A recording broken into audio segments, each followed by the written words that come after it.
Oh yeah.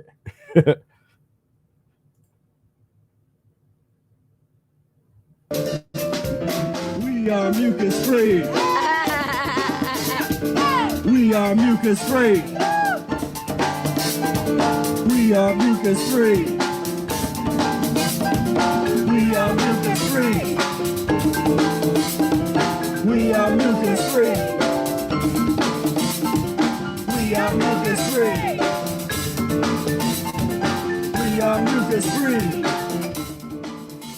Greetings, brothers and sisters, and welcome to the Mucus-free Life Podcast. And we have a really exciting show for you today. A wonderful guest, which I'm very excited to bring out momentarily. But before that, how you doing? Just on here yesterday with Brother Air, talking about doing our annual Thanksgiving program, and there's a lot of people that contributed to their own deaths, unfortunately, yesterday, with a good bit of all the turkey and candied yams and this and that and all the stuff that people just stuff their stomach with, just pus and mucus forming foods. And so what we always do is we, the mucus free community, many of us fast on Thanksgiving and during this time period. And I find this just to be a good time period to fast in general, because there's so much, the vibration is just so weird right now. Just the way people act, the behavior, because people are eating so much worse, and it's like their behavior, it just gets worse and worse. And it's just, so this is an excellent time, I find, to actually fast and basically do diametrically opposed to whatever what everybody else is doing, which is, because it's like you got Thanksgiving, and then you're right into the holiday season with all the various holidays in December, and then you get through that, and then New Year's. I mean, and each one is an excuse to get messed up in a little different way. So we're gonna say thanks and get messed up on Thanksgiving, and then on Black Friday, I ought to look and see how many people got trampled today. That was something we used to do, is look at the body count, because people would get killed every year trying to get into these malls and wherever to try to be able to do that kind of thing and get a deal. I guess a lot of those deals are online now, but that is so that was, I guess that's yesterday. Today, then Christmas at time, you say a prayer and eat a bunch of food, then go get drunk on a few days later at New Year's, and that's how it goes. That's how we roll. So we like to do the opposite of that. And of course, if you're not in a position to fast and that kind of thing, don't worry about that. We promote the transition diet. Get on the transition diet, start applying the principles, just start cleaning yourself out. How, just you guys just get started. You just start eating better, start cleaning yourself out, and things are going to go a lot better for you in the long run. I want to share something really real quick for you here. And this is, I got to bring it up. So a few days ago, I finally finished with here we go. This is the Fire Music Project, firemusicprojectlive.com, and finally finished this. This website is where me and Brother Air's band, I'm gonna put the link in the chat right now, and I invite you to come and check it out. We got some media on here, some music videos, talks a little bit about the band, all of that good stuff. So yeah, come on over, check it out. And let's see, you can't. I don't know. Oh well, but yeah, come on over, check it out. I'm not sure where the. Okay, there we go. All right, that was still sharing the wrong thing here.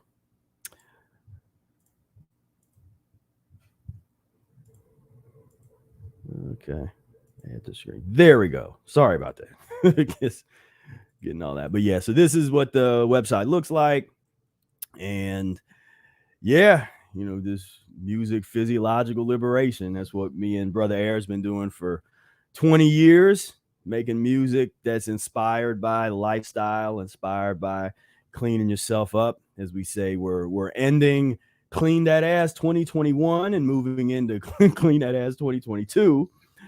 And so yeah, this is the time, and so in this we really, this is the time when we got to really get into the artistry, bring that into the culture, and and and that's something that I've seen has kind of been missing. I mean, we try to contribute, but we're going to just try to push it a little bit more, uh, because you got to have art that goes along with any serious movement, any serious cultural movements. You got to have the art with it, and so that's something we're trying to bring to the table. And we have a bunch of great artists in the community. We got a great artist that's going to be on the show today momentarily. So click that link, and I invite you to check that out. So without any further ado, I would like to introduce you all to Eli Martyr, who is an independent researcher, self-taught natural hygienist, educator, and professional stuntman.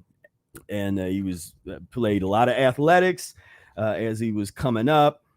Strong foundation in gymnastics, martial arts, and other sports, and has developed a lifelong interest in health.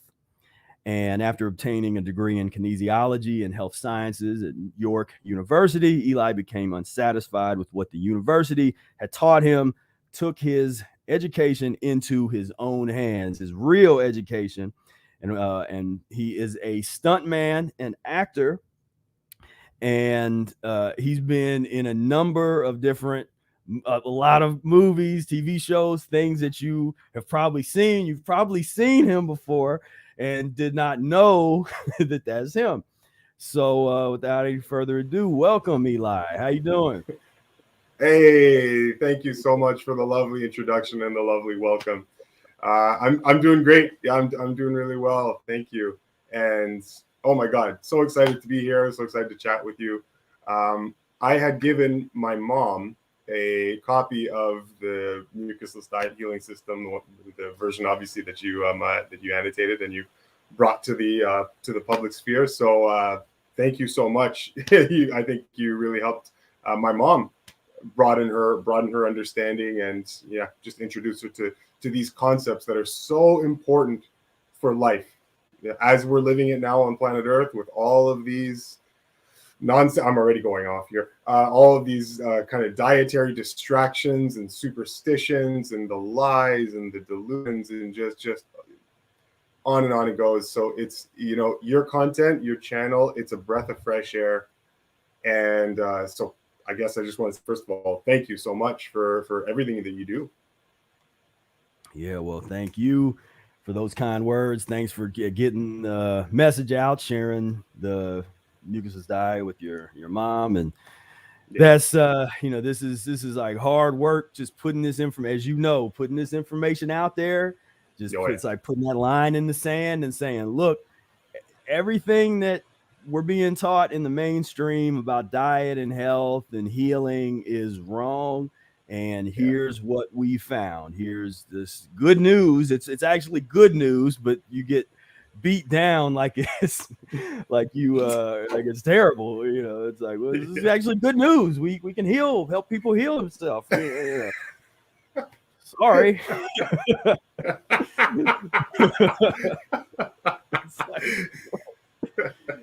So and your site is the Free Melon Society.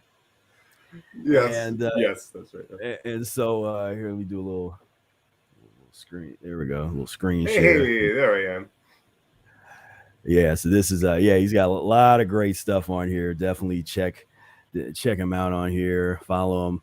Also, while we were on here, I had a couple of your action reel, so people know that you're cool. Oh yeah. Yeah, so like well, as a stunt guy, so as you guys know, I'm a professional stuntman. And so yeah, we need to, especially in the initial stages, be responsible for putting together a demo reel of just all the actions, all the physical actions that you're capable of doing, and you put them together and then you submit them to coordinators in your city, wherever it is that you reside. And yeah, this channel, my YouTube channel, Free Melon Society, was originally just a personal channel where I would upload things like this that I only used as demo reel footage for coordinators. But then after a while, then I had a very small following, and it was good because it gave a little bit of a head start in rebranding the channel as something that was actually constructive for the public. Kind of the obligation, kind of started getting hit with that obligation that I need to do something about all of these things that I'm reading, all this understanding that I've come to take on. And so yeah, and that evolved into the channel as it is today. This was do a lot of video game motion capture as well. This is stuff with Ubisoft that you're seeing right here. So if you guys are into video games and you've played a lot of Ubisoft games, you've probably killed me hundreds and thousands of times. Yeah, see, you had, what was this this other one? Oh yeah. What I really love about this job is that it allows you to have experiences that you would under no circumstance ever in your life get with any other occupation, any other job, any other thing that you could do. Like, there's just stuff that you get to do that you'll you get so many interesting experiences. Like, as you're seeing here, that first clip of we jumping out of an airplane, not a real airplane. Right. It wasn't a real airplane, but it was a makeshift of an airplane. Yeah, right. Like 50 or 60 feet up above the ground, and rappelling out of it and pretend you're shooting a gun. Like, I mean, you'll never get to do this. No, unless you're in the military or something. Unless you're in the military area or the movies. Yeah. But I mean, you'll never get to do it under safer conditions without people firing live ammo back at you. Right. So stuff like that. It's I'm a Leo, so there's that part of me that enjoys the spotlight. As I say that, I'm performing on stage here. It just likes entertaining people. I like to, I've always had a knack for that. Or I don't know if I've had a knack for it, but I enjoy doing it. Whether I'm good at it or not, that's to be debated. But yeah. So how did you first get into that? How did you first get into to acting and stunt? Because most people, you can't go to school, or maybe you can't. Like I want to be a stuntman when I grow up. That definitely seems like a real niche type of thing. So how did you get to that? Yeah, it's a good question. Well, I mean, I was training for my career before I even knew it existed, really. As a kid, I was really into, my father exposed me to a lot of comic books, so I got inspired by heroes like Spider-Man and Daredevil and Captain America, all those guys. Got exposed to a lot of actors as well, and then when you're a kid and you're impressionable and you're seeing these guys, Van Damme was one of my first real inspirations. And there was something about the freedom of expression with your body that really, really captivated me. I was really eager to I want to be able to not have any fear doing anything physical. Like, I want to have complete command over my physical body. So that was the initial impetus that got me into, just general athletics and whatnot. So I started with gymnastics. And that was, I would call that my foundation, my bedrock. And then I went on to martial arts like Taekwondo and karate, I did Muay Thai for a number of years. And so a bunch of the martial arts disciplines, all the while training my gymnastics. And so that's where I got started. And then, later on, high school, university, I found I did like the dramatic arts, particularly in high school. You don't really do much drama in university. So in high school, I loved being on stage, did a lot of stage performances, did acting classes in school. Took acting classes outside of school later on in university as well. And then by the time I was done and I got my degree in kinesiology and health sciences, which was a subject that was of interest to me, most relevant to what I was doing athletically. And so once that was done, I kind of always knew it was my backup plan. My degree was my backup plan. I kind of pacified my parents as they were a bit reluctant to encourage me to get into the stunt side of the industry. They're like, right. Yeah, maybe you should go into politics. Maybe you should do this. Maybe you should do that. And I'm like, yeah, okay, fine. Yeah. Maybe I kind of like, I said, maybe I'll go into athletic therapy or something, which I wouldn't have minded doing. It's just that I really liked the idea of performing in front of the camera. So I got my degree, and then once I was done university, I had already got a couple jobs here or there, doing like music videos and whatnot. Hooked up with an amazing set of guys. If any of them are watching, shout out to Team 2X. Great guys, stunt guys that did live performances, live shows, and we also did some work on TV and film as well. So I got some great experience with them. And then of course, getting the odd job here or there on TV and movies and whatnot. Or I should say not movies yet, but TV, music videos. And then, once you start to get a couple of movie gigs here or there, then it was just off to the races. And and that was it. Yeah. You said you first got some commercials, sort of got you started. One of my first big commercial was a Lotto 649 commercial. I was one of the happy dancers in this in this long series of Lotto 649 happy dance commercials. And it was great because Lotto kept recutting the footage that they had. So they have a raw database of footage, and then they just cut it to make new commercials. And so if they do that, they have to pay you again and credit you again as if you shot the new commercial. So just by getting that one audition, I got enough credits to get me into the union in Toronto, which is ACTRA, the performers union. So I got in like boom, one shot, much to the jealousy and rage of all my peers at the time. Like, what the hell? You got in with one gig? Like, you usually take some gigs. So I lucked out a bit that way. Yeah. And so tell us, so at what point do you start getting into the advanced diets? Like what was your diet before? What did you used to eat? And then what was sort of your path to finding out about the kind of lifestyle that we live? Right.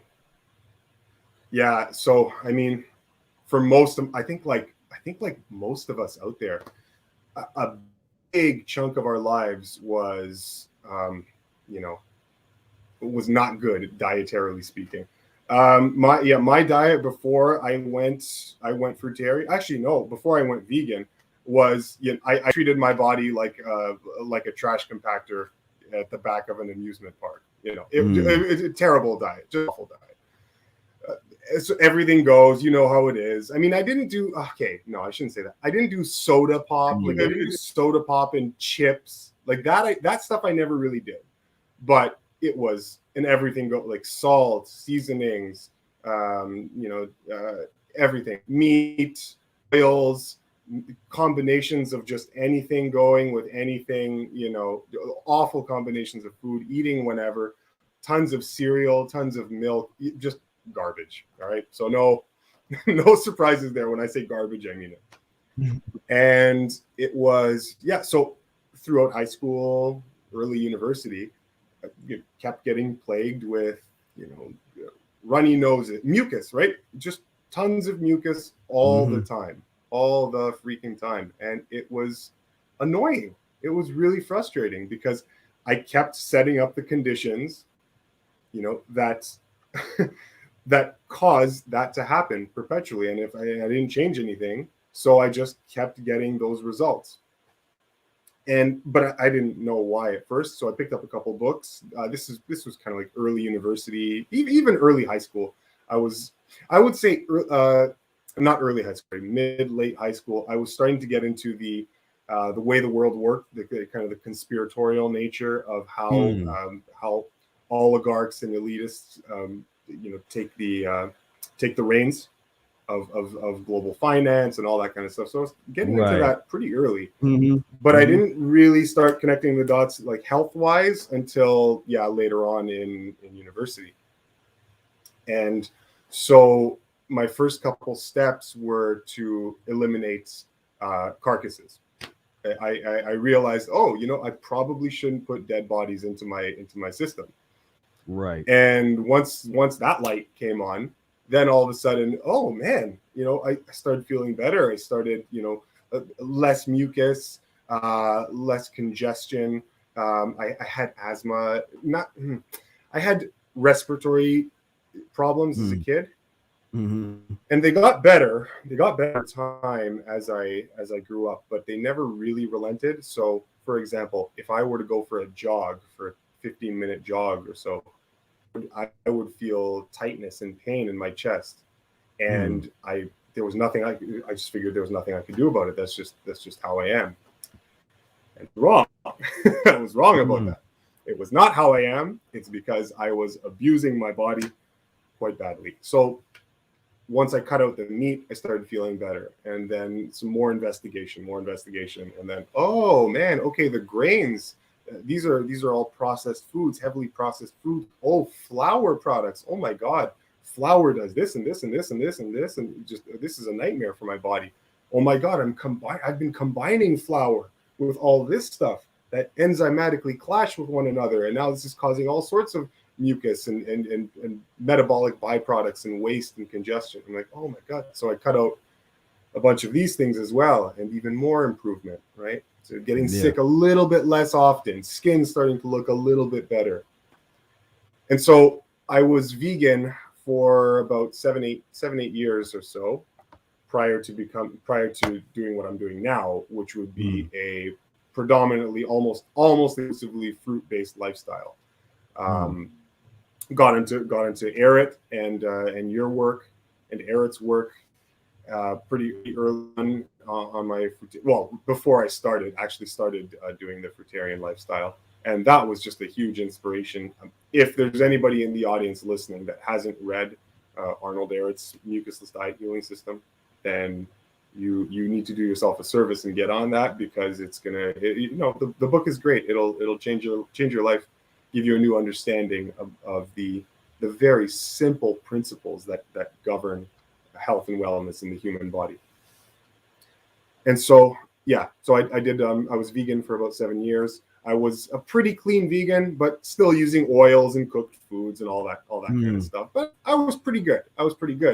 It's just what bothered me is that I wasn't seeing a complete regeneration. I wasn't seeing a complete healing of my body. I was still getting occasional mucus, mucusy nose and a bit of wheezing every once in a while. And I'm just like, but I've cut out all these bad things. What am I doing wrong? And then, of course, the lights came on, and I realized, oh, right. Humans are just like every other animal. We have a species-specific diet. We can't just go indiscriminately processing food into whatever kind of crazy human abstraction we want, put it into our bodies, and expect that it's doing us a service. We just can't do this. And this is not what life intended. Life intended, nature, God, call it whatever you want, the divine intelligence of the universe, whatever you want. But that force, that creative force that was responsible for designing our physical reality, it was very intelligent, and it was very deliberate in the way that it constructed the design of organisms. And so all organisms seem to be tied through their senses to a particular modality of eating. And humans are no different. And so this was just such a huge revelation, and it made so much sense. It made so much sense. I found that as I was studying, I felt, oh my God, how could I have been so duped? Like it was insulting, borderline insulting that I didn't clue into this earlier. I'm sure you can relate to that. You feel so guilty. It's like, why was I beating up my body for all of these years? How many times did I have to feel the effects of my behaviors before I clued in? Like 8,000 Exactly. times. It's crazy. Like how do we not learn? And it's because I feel it really is that culture has just what it's done is it's normalized disease. It tries to convince you that there is nothing you can do in your life to avoid the concomitant life afflictions of colds, flus, cancers later on in life when you're old, whatever that means, whatever that arbitrary distinction means. You just can't avoid. This is just how life works, right? Nothing you can do, and bull crap. It's absolute bull crap. And yeah. So anyhow, I don't want to drag on. I know we only have so much time here, but I was vegan for a while, and then fruitarian, and then of course the health benefits started to accrue. Everything started changing, and it was just overwhelming. And I would never go back to the old me for anything. It's a very, very, very sustainable way to live, clean way to live, healthy way to live, perfect immunity. It's just great. I'm not saying that you're going to move mountains as a fruitarian. You're not going to telekinetically levitate trucks or whatnot. Okay, I'm not going there, but I'm saying it's a very good practice if you want a very, very healthy life. Very, very clean life. So yeah. Yeah. Interesting. So how did you deal with sort of as an athlete, you're and doing what you do? I would imagine and assume you're around a lot of the protein religion, the whole, everything just protein. How did you kind of deal with that as you were just transitioning away from that type of mentality? Was that something that people give you a hard time about that, or did you you didn't care, or how did you kind of deal with that? You know what, for me personally, that's not it's not like super exciting. I just didn't care. Right. I really just didn't care. Like, I mean, people are going to do whatever. And I was already coming into my own in my research and my understanding. And kind of like I was saying before, okay, I think the reason that this didn't have much of an effect on me is because the principles that I was absorbing, well, it was just that, absorbing principles, unchanging, immutable principles that work all the time, that never change. You can put your faith into them. You can put absolute confidence in them to produce a result all the time, right? That's just how natural principles work. It's kind of like, ice or water is always going to become ice at a certain temperature, right? At that key temperature, and it will never not do that, right? So this is a principle that once you understand, you learn, you can have faith in it and apply it to enhance the quality of your life. So there are these principles that apply to how health and wellness work in an organic body. So coming online to that, I'm going to go to work and the whole place is filled with, you got to see a set, like the stuff that they give out on set for the craft service refreshments.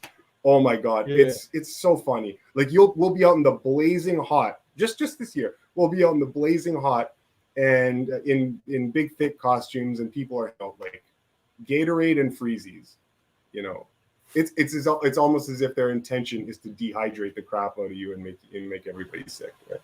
Ice cream. Oh my God, ice cream.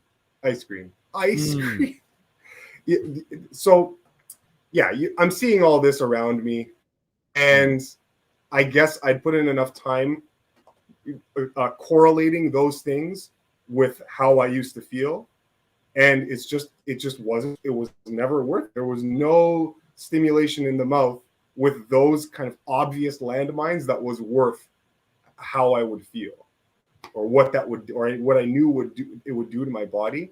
And so it was not very difficult. It was not very difficult. You know, it's like walking on the street and seeing a bunch of people, I don't know, eat wood, like just wood. I don't know. Would you do it? No, you wouldn't. It's like, that I think I should eat wood. You're not going to do it just because some other kids are doing it. So yeah, that type of thing. That was water off a duck's back for me. Right. So what is your kind of your daily routine in terms of like working out or stretching, or what kind of things do you do? Yeah. Usually I'm doing something every day, but I don't work out. I don't work out in the classic sense. Like I don't usually dedicate 1 hour to just completely destroy my body and then wait 2 days and then Right. just destroy my body again. Yeah. I don't usually do that. I treat my exercise kind of like play and practice. For people in the audience who are listening, Pavel Tsatsouline has great material. He's a Russian guy who introduced the kettlebell into the West, or I guess is primarily responsible for that. I could be wrong, but anyhow, Pavel Tsatsouline has some very, very great principles that pertain to fitness and health and strength and all that. And so he was very influential in my life, or in my fitness scheduling. So yeah, so I don't do too many of those kind of exhaust yourself exercises, but I do a little bit every day. So in the morning, to answer your question, I would probably in the morning I would take care of some of that. The majority of it would be in the morning at some point, and then for the rest of the day, I would still like play around a little bit. So, you know, I've got my channel. I do a video editing. I'm the kind of guy that I'll be video editing, and then all of a sudden just jump up and then sprint down my hall a couple times, you know, do some, and then come back and then study it or edit again. Maybe 5-10 minutes later, then I'll just do some handstands and like 2 seconds, and then back at the computer. That type of thing. And that way you're always moving. Your nervous system is always getting this stimulation, and it helps to give you it helps to familiarize your body with movement. No different, I would say, than, you know, walking is not a particularly difficult thing to do, but you do it so often that it becomes, you don't even have to think about it. Like all the muscular coordination, it's just right there. Like it's dialed in, and strength and mobility and flexibility, all of these things, it's very much like that. It's no big secret. The more you practice them, the better they get, the stronger they get, the faster they get, all of these. And it really comes down to that practice principle, rather than, you know, how badly can you exhaust your body. Like, it works. That approach works too. I'm not saying it doesn't work. It's just that I found that this is more it's more sustainable, and it's more applicable to me in my life, where I'd rather not do sessions on end. When I do those like hour or 2 hour long sessions, it's usually if I'm going to a gymnastics facility where I want to practice a lot of acrobatics and whatnot. Okay, yeah, there I'll get in that full session where I won't do it again for another like couple of days or more. But that's, you know, that's when I'm doing my skill-based training. When I'm just I just put this up. I was testing some a video editing program. But yeah, so like this for example is just play. This is just playing around, having fun, right? I'm not out there to exhaust myself. I'm not doing anything crazy. You know, out there for 10 minutes, then back at the house, get some work done. do something else. So yeah, it's more that I just incorporate movement and play and strength movements and into my routine without it being like the typical workout that you usually are familiar with. Yeah. It's interesting. We have a question from Kai. Tell us about your fruit meals in a typical day. So I guess just what's your typical at this point, you're in your transition, what's your diet looking like throughout the day? Gotcha. Okay. So I'll just give you an example. Today, woke up. I didn't really have much until about 10:30ish, and it was a bunch of oranges. So oranges and clementines. So oranges and clementines, oranges and clementines, and that was it until about five-ish, and then I had grapes, and I had something else. A cantaloupe and grapes. So today was oranges in the morning, cantaloupes and grapes in the evening, and that's it. That'll be it. It's a very simple approach to eating. Very, very simple. Very unexciting. Now, don't get confused when I say unexciting. It's not that I'm deprived of excitement. It's just that's what feels really good, and that's what feels natural. My diet plan doesn't always look like that. It doesn't always work out to 2 meals in the day, as I've described to you.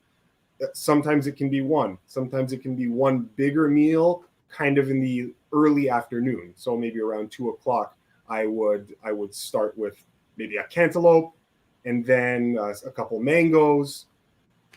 If I felt like I wanted something really, really dense, you could do bananas and dates. I've always loved that combination, bananas and dates. It's not the greatest if you want to cleanse. If you're looking at eliminating stuff, then I don't know. Then you stay away from that. But yeah, if you're not in the middle of a whatnot, it's a great way to especially blast through cravings. So if you're transitioning to a mucus-free diet, then bananas and dates can help with those old cravings, because it kind of takes the place of that calorie-rich stuff that we're accustomed to, and we find the replacement that's a bit more, well, maybe it's mucus lean. I might even want to say mucus lean, where it doesn't generate as much mucus. If you're looking at mucus-free, obviously you want the high water content foods. Distract myself. So my eating plan, it can be 2 meals a day, it can be 1 meal a day, and it might even, if I'm very physically active, it might be more than that.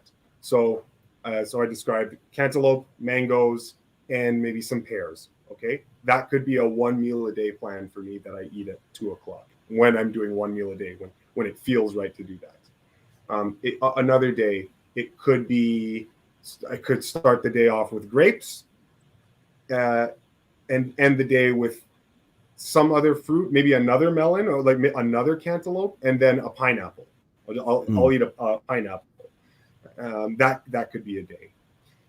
But if I were to encapsulate how I eat in a general kind of way, it's usually a mono meal, or one fruit at a time. And either 2 meals of that mono fruit style, or 1. Every once in a while, not super often. I find I just don't make this choice often. I always say on my channel, of the human foods, I would consider fruits, leafy green vegetables, and nuts and seeds.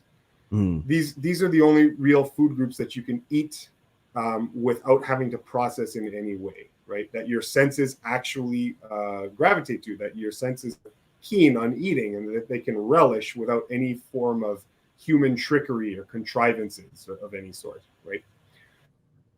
So those are all on the menu, but of course, I just tend to stick to the fruit side of that menu.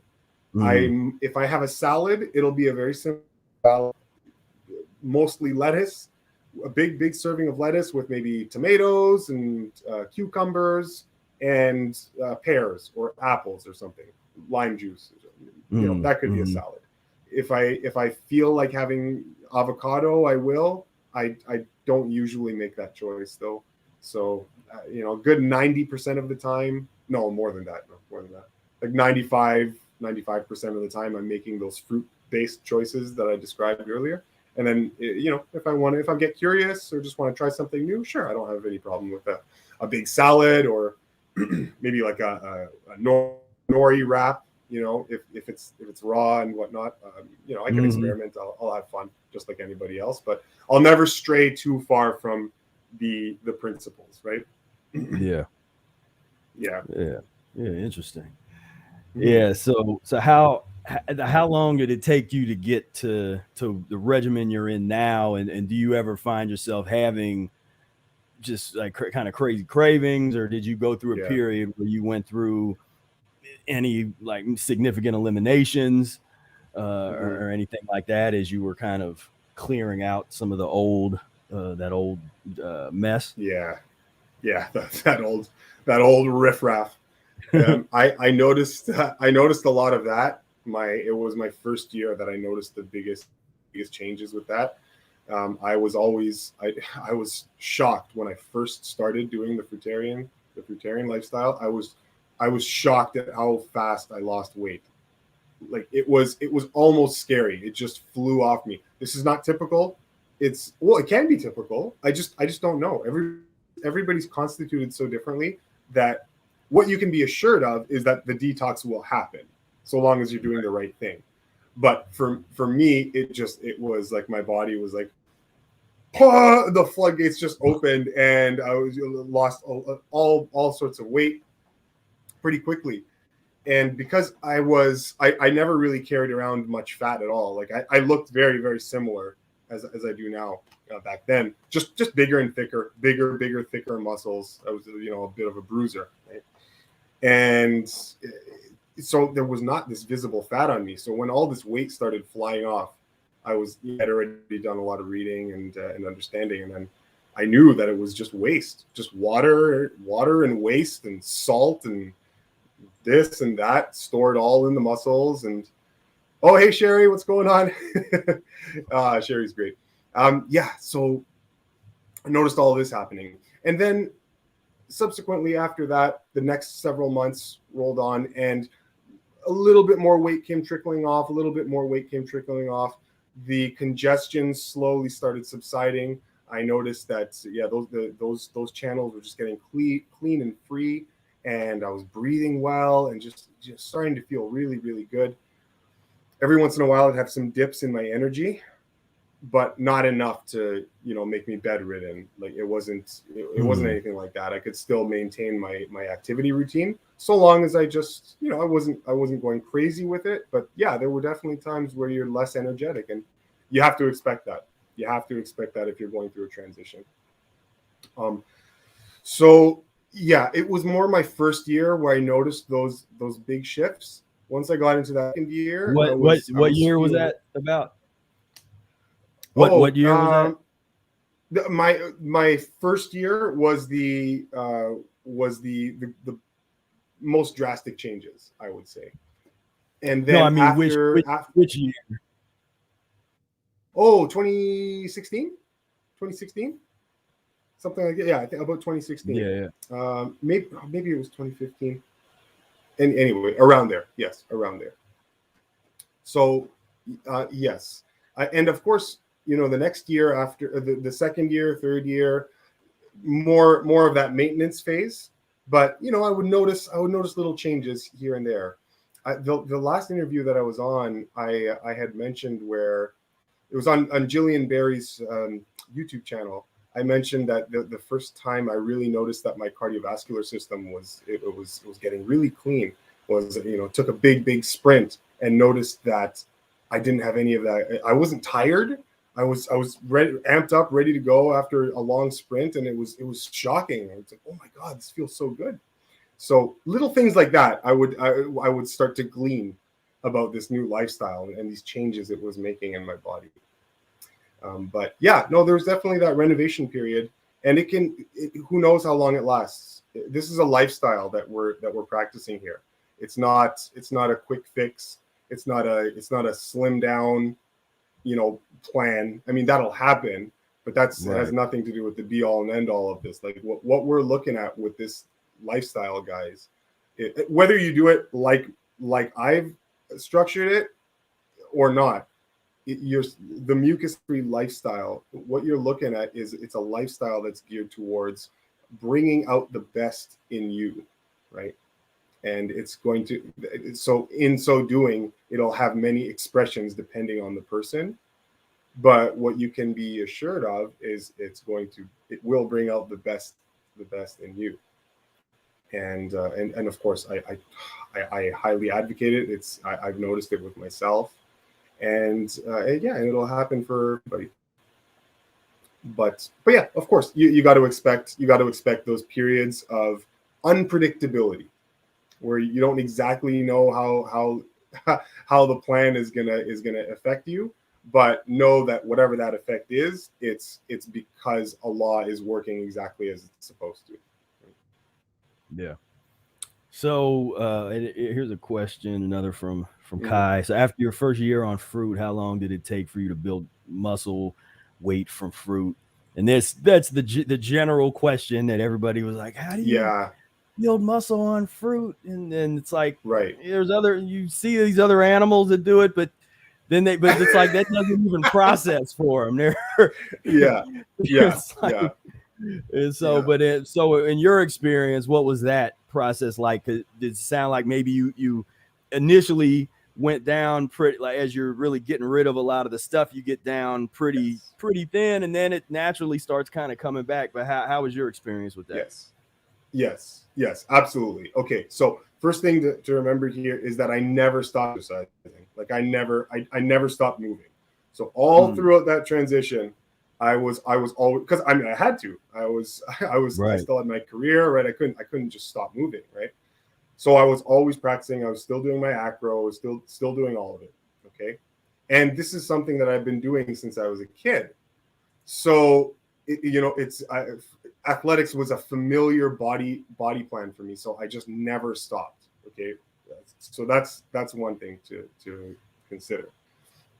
How do you build muscle while you're on a fruitarian lifestyle? Okay, I had a comment recently on my channel that brought up the same thing. It's like, well, what about the protein? I'm amazed at how often that comment is made. Yeah, it's such a weird theory that they just went so crazy with it, and people just bought it. It's based on very, very shady experimentation with not even humans.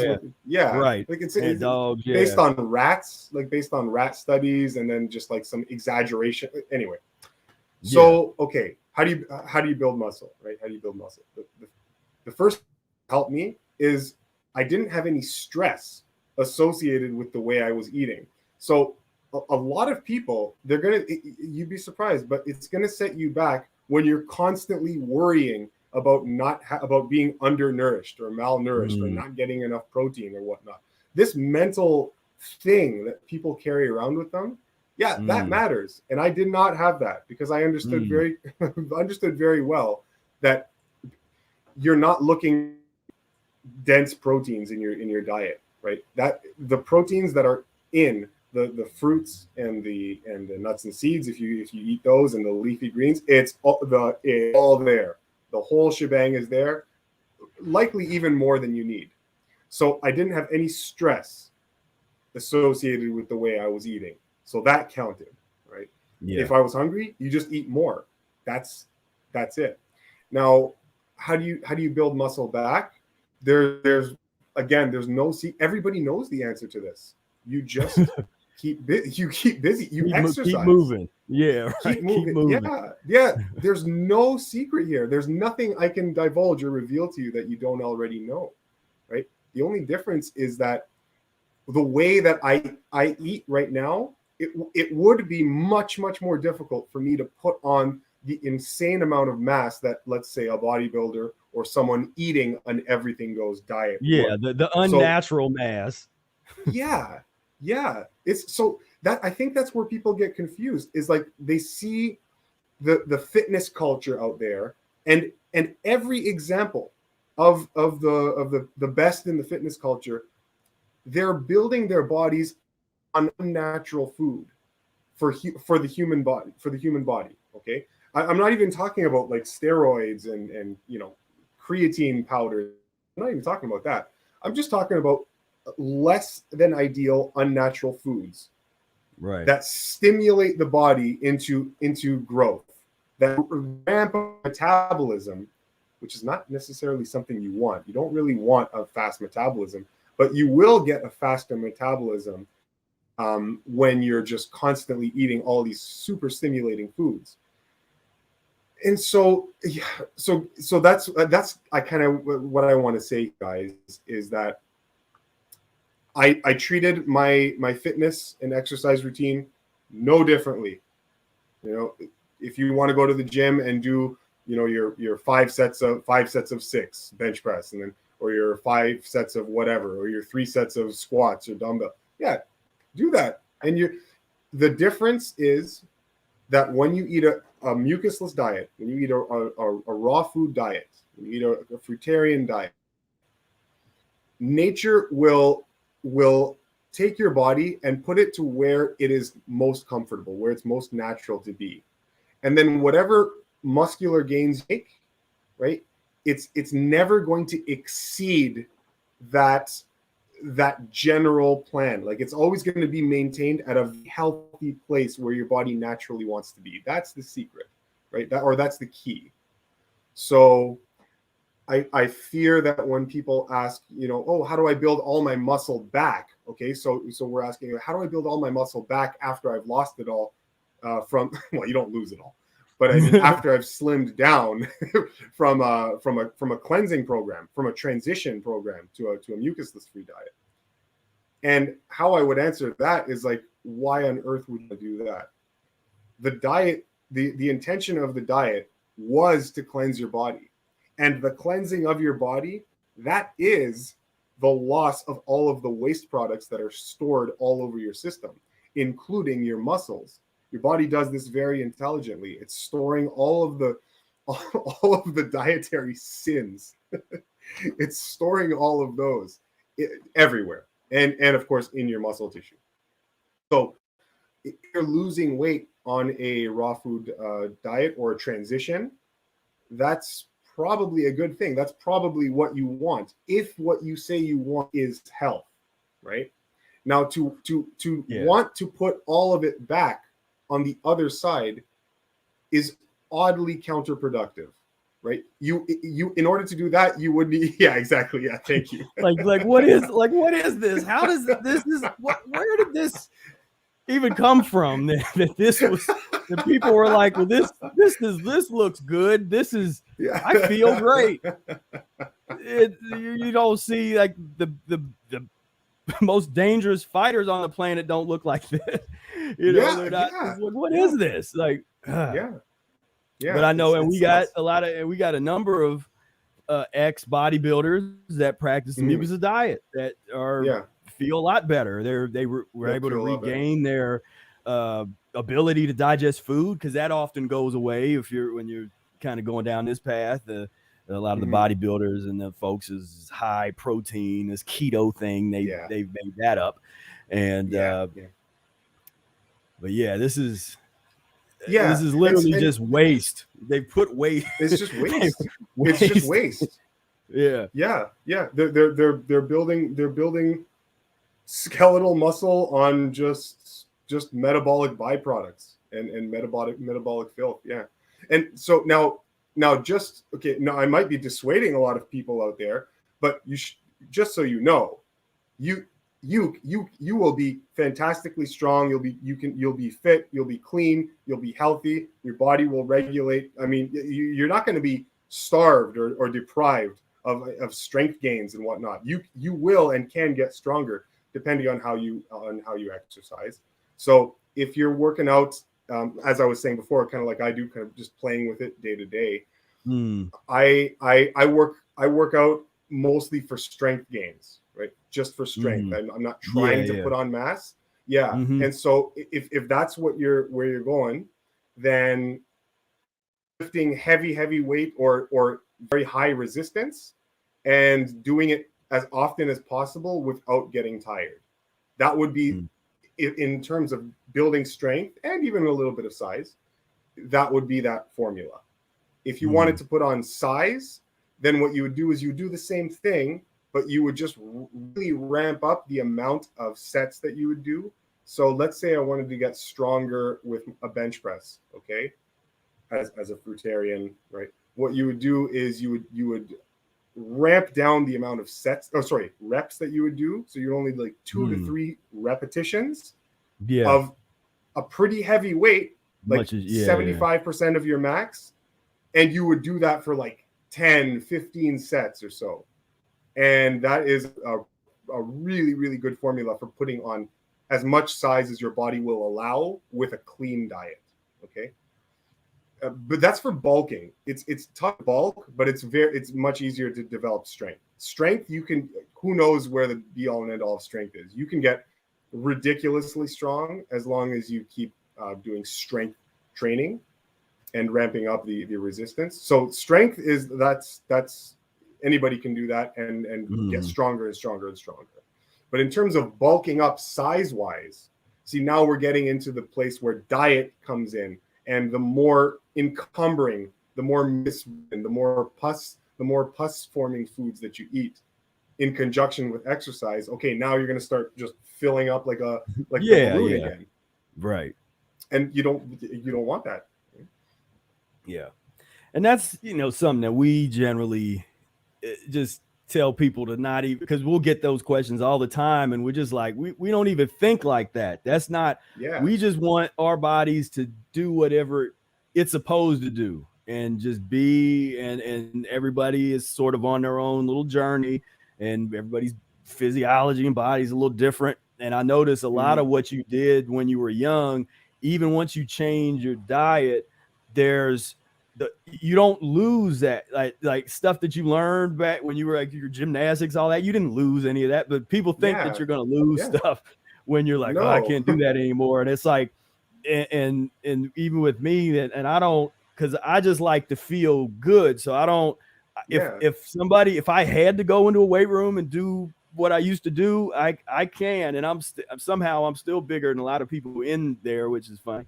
But it's like, it's because of form, when you learn you have decent form, then you can lift. But I just not it, because I lived that life in high school where I bet you're just in pain all 24 hours a day. You're just sore. You were, as we work, like every other day, 3-4 times, like just hard working out, that weightlifting, 3-4 times a week. And doesn't make, and then once you get in the diet, you're like, this makes absolutely no sense. There's nothing, because it's not making me stronger. It's not helping me better defend myself if something happens.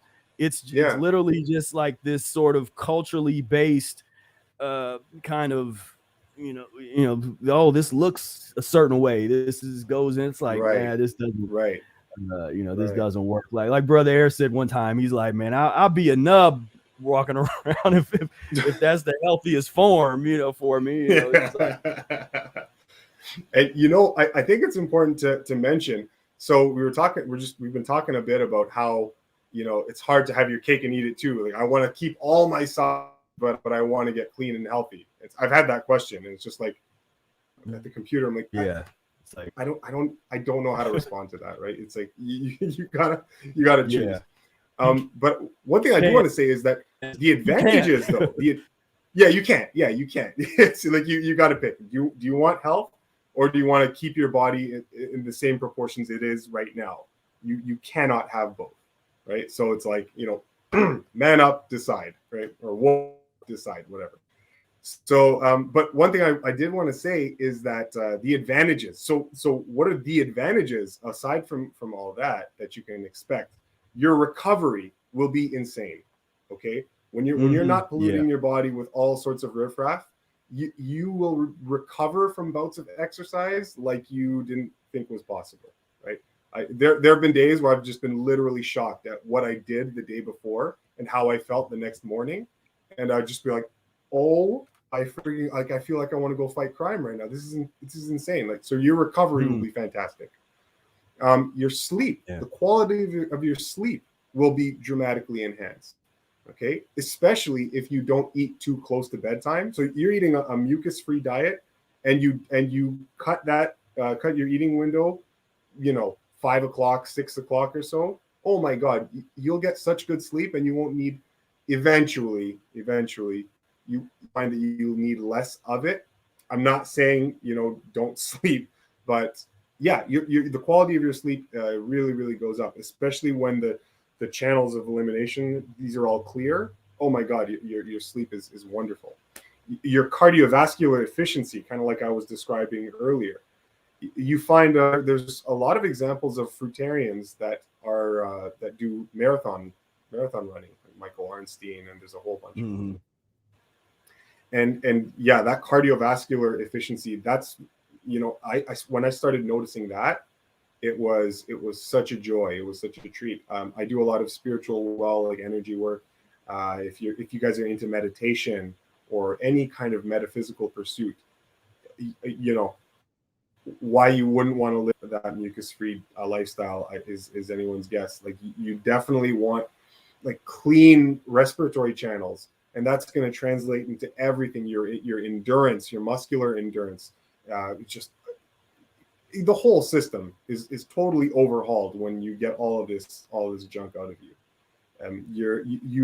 Your injuries, it's much less likely that you'll get injured.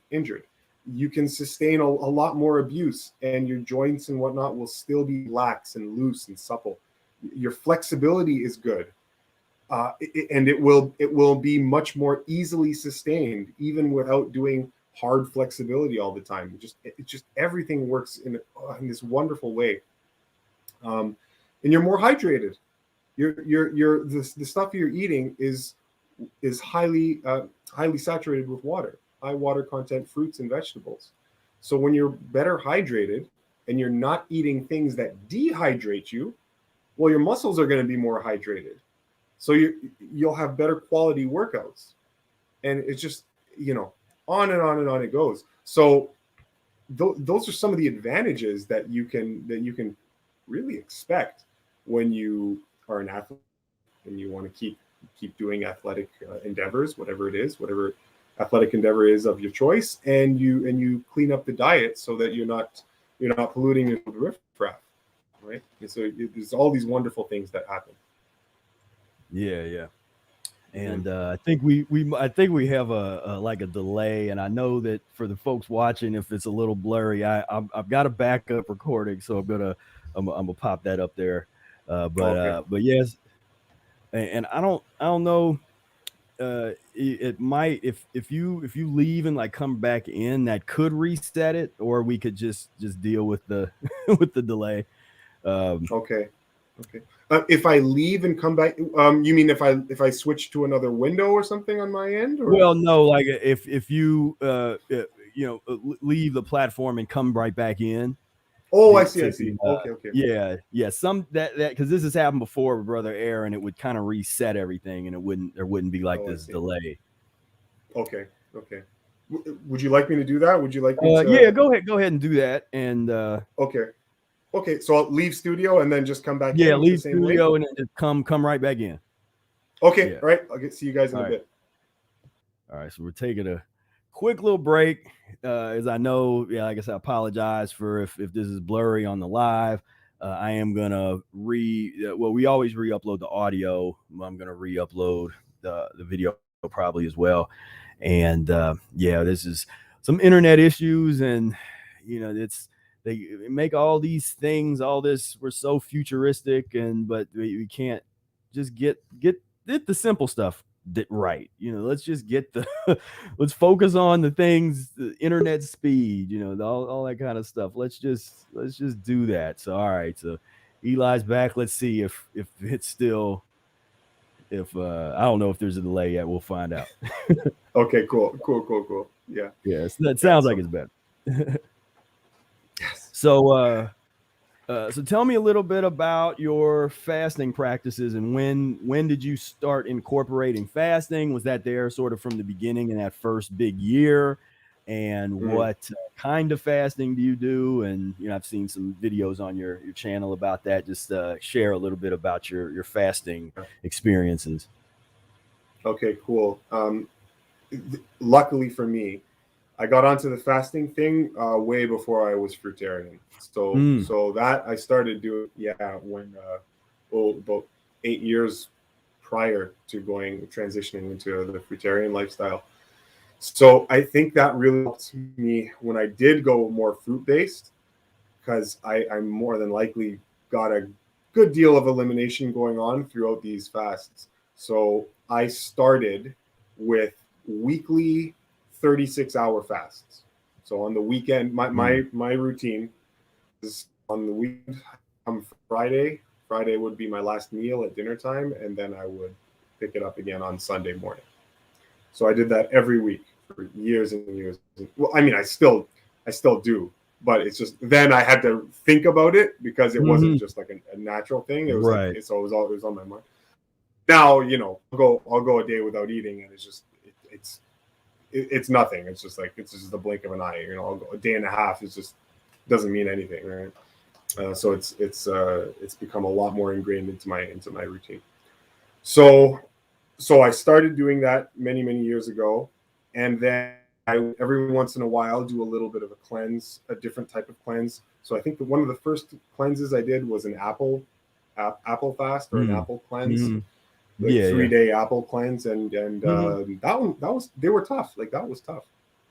Now in retrospect, looking back, but yeah. So in those earlier years, I pretty much only kept it to those 36-hour fasts, which is still good.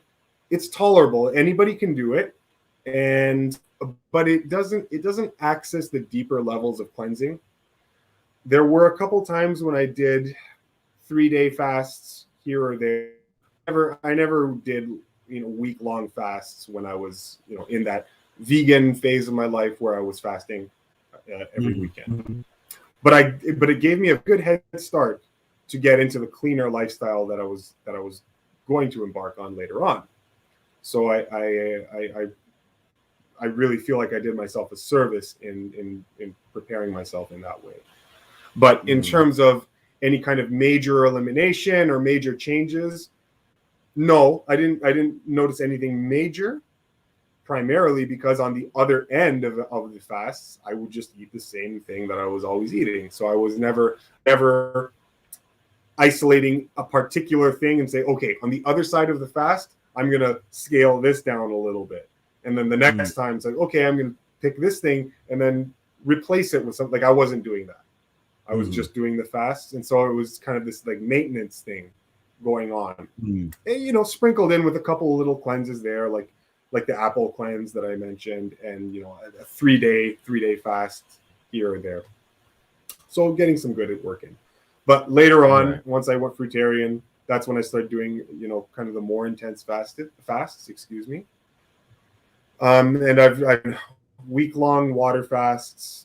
The longest I've done is a 32-day water fast.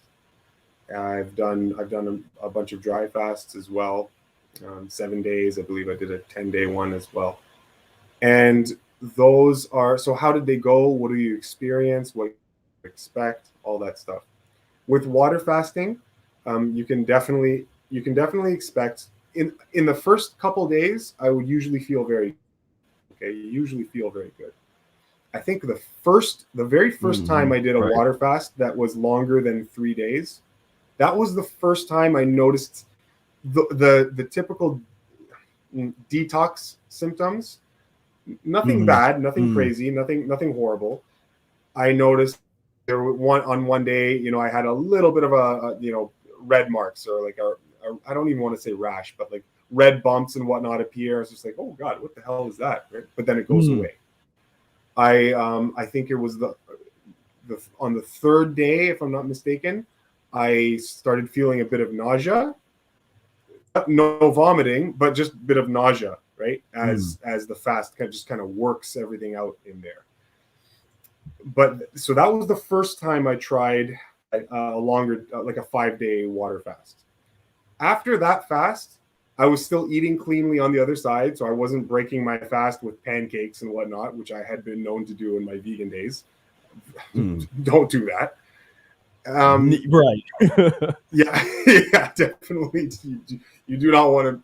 I made damn good pancakes, but my goodness, you do not want to break a fast with pancakes, guys. Jesus. No. So after that first initial fast, then the subsequent fasts, I stopped noticing those really uncomfortable detox symptoms. But what you can usually always expect, regardless of what stage you are in your fasting experience, the first couple, let's say you do have a little bit of experience already. I know there's a lot of listeners here that are well on their way in this lifestyle. The first couple days, you'll probably feel very good, right? You probably feel very good. And then once the glycogen stores kind of get depleted on the water fast, then you'll notice the dip in your energy. So your energy will go down. You'll be mentally alert. You'll want to read. Like the lights will come on upstairs. This is why you hear the yogis and whatnot always fasting and meditation always go hand in hand. Why? Because all the energy that you're conserving from not having to digest food, your brain, your mind gets a lot of this energy that is now no longer squandered with digestion. And so it enhances the quality of your meditative experience. So whether it's reading, whether it's work or project, you're going to be really alert upstairs, but your body will. And that's the want principle of vitality equals power minus obstruction. As Arnold Ehret says, you remove the obstruction, and it's a miracle. We heal, and clarity of thought, and all kinds of creative things can come out of that. Yeah. And those first 2 days, that's because that's usually what we say too, is like, those after this first 2 days of a fast, and then you're good if you keep going. But I tend to recommend following Eric's recommendation until you really get good at those short fasts, because if you can master the shorter fasts or whatever level, that you, whether it's water, dry, whatever you're into, it's just getting you closer to just getting you closer to the higher levels, getting cleaner, being able to sustain things. Again, each person's body, everybody's coming from a different place, body's different, so these things take different levels of time, but when you're putting in that work, and because that's what a lot of people don't like that, and that's what they don't like about the transition concept is it's not a quick fix. It's not an overnight sensation. It's like, no, you got to just work with the principles over time, and you transform your physiology. Right. Absolutely. Yeah. One thing I can say for sure is that when you combine the cleaning lifestyle, your body becomes just madly efficient, very, very, very efficient. And it's able to absorb and extract nutrition from everything. And you're able to be very well sustained, even on a fast. So, I mean, I can share my screen here. I did so for a trip to Iceland, and decided to take a trip around Iceland, and while I was fasting. And so maybe I can share my screen here. Let's see, share screen. Never really done this before. Share screen. Yeah. Oh, window. Okay, I'll share my entire screen. Might be like an ad at there's like a square, and then you have to hit it again in the middle. Oh, really? I see. Yeah, like add or something like that. Yeah, then I click it over here and add to the screen. Oh, I see. Okay, can you see my screen right now? Yep. Yeah. Okay, so just as an example, so I was doing a trip to Iceland, and the whole time I was fasting. So it was about a week in Iceland. And if you hit that little hide button there in the middle. Oh, Then yeah. hide that. Yeah, there you go. Does that work? Yeah. Can you see everything now? Yeah. Yep. Okay. Okay. Yeah. So, I mean, as much as yeah, a good fast will probably make you want to relax and lie down. Yeah, you still do function well, or you still can function quite well once you have a little bit of experience in fasting, and once your body gets cleaned out. It's like Professor Spira was just saying. It's just the channels become so clear, and the energy flows well throughout the system. And so even without food, you're getting this abundance of energy that you can still function well with. And so I was able to go on this trip and just explore and climb mountains and run around and jump on rocks and whatnot, all while fasting with just water. And and so it really is amazing. I found what the body's capable of when it's treated well, when the diet is simple, and when you subject yourself to these little cleansing bouts, whether it's cleansing, whether it's a water fast or dry fast once you get a little experience. So anyway, I'll stop sharing this now. And okay. Oh, how do I get back? Here we go. Yeah, stop. Yeah. Okay, good. Am I back? Yeah. Yeah. Okay. Yeah. And that's and that's almost those fasting trips end up really kind of becoming like a rites of passage for folks. That's really because Arnold Ehret, where he talked about it. What he did is like 2 years where he was just out and doing riding his bike, eating nothing but fruit, and then riding his bike all around northern Africa, and then meeting with all those people there, and he was observing and seeing that there were people that were not like the Europeans that ate a lot of fruits and vegetables, or were relatively vegetarian or whatever, but like kind of didn't eat a starchitarian vegetarian that we know about it. They ate just like fruits, vegetables, and maybe some grains or something. And there was one group of people that smoked, and he noticed that they lived really long. Now, I'm 100% against smoking. This is not the advocate. I'm just, but it shows you where do we put the priority? Because they always put, smoking's the worst thing. Well, it's certainly not good, but pus is the worst thing. Pus is what's going to age and take you out early. And but he did that 2 year. Then his 49-day fast, which was a water fast. That was he basically did like a Ripley's Believe It or Not, where he was encased in a big clear box in the middle of Switzerland, and people could come 24 hours a day and just kind of gawk at him. And he was in there. He did that for 49 days. So that was the world record in fasting for a long time, because that was monitored by Swiss officials, and the public saw it. And of course, he wanted to go longer. He was just so terrible conditions, because that's not how you want to fast. You don't want to be in a clear box with no sun, no fresh air. So that, but that's it's definitely this like a rites of passage. Of course. I think one thing I want to say is, if you guys do fast, and I want to make sure that I'm answering the question, just the general question, how did fasting work for me in my experience? So, just let me know something in particular you wanted to know. But one thing I would just urge you to do, or I guess not do, is if you are about to go a longer fast, a fast of more than 3 to 5 days or so, you want to go a week fasting, that's great. But I wouldn't make a big spectacle about it. Like, it's not a fast is between you and God. A good fast is between you and your internal energy, your spirit, right?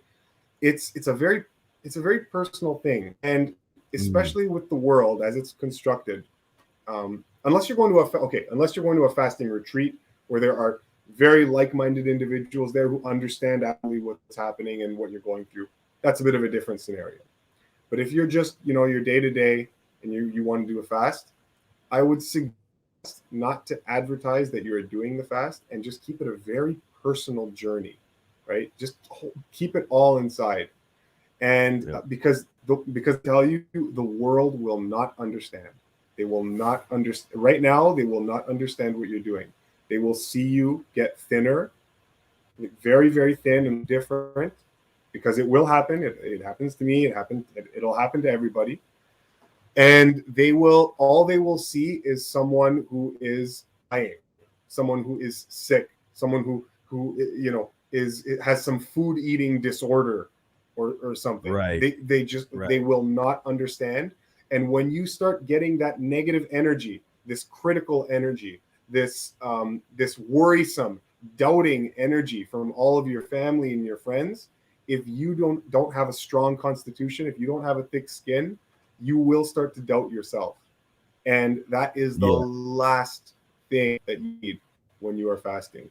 When you're fasting, you're making a contract with your inner wisdom, that inner spiritual wisdom, whereby you're saying, okay, I am affording you reign to take control of my body and use your infinite wisdom to clean it out and do whatever you need to do in order to get that job done, because I'm interested in my higher development, right? This is the pact that you're making with that internal fire inside of you. So and you'll find that if you do that, if you keep it just this very personal, private endeavor, it's so rewarding. You will make your mind will just come alive.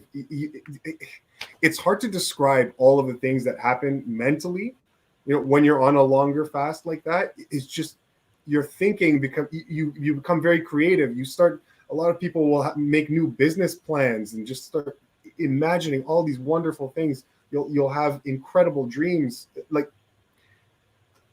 So you take this journey on your own, unless you're going to like a fasting clinic where there are people who just understand and are not going to be showering you with that deluge of negative energy. Right. Or if you come to a mucus-free meetup on a Wednesday, we know we got your back. We'll pat you on the back, if you need that. If you want to share, of course, we know what's up. But on the day-to-day. But no, I agree. That was something that I've generally always done, where I was very if I'm doing a fast, I usually don't tell anybody. And I might say something when I'm done with it. I'll be like, I just did whatever 10 days or something. And but I learned that in the early days of practicing, where now in the real early days, I kind of got a kick out of just blowing people's minds, and so I would open myself up to that, and so those were those early days. And I got to a point where I was like, you know what?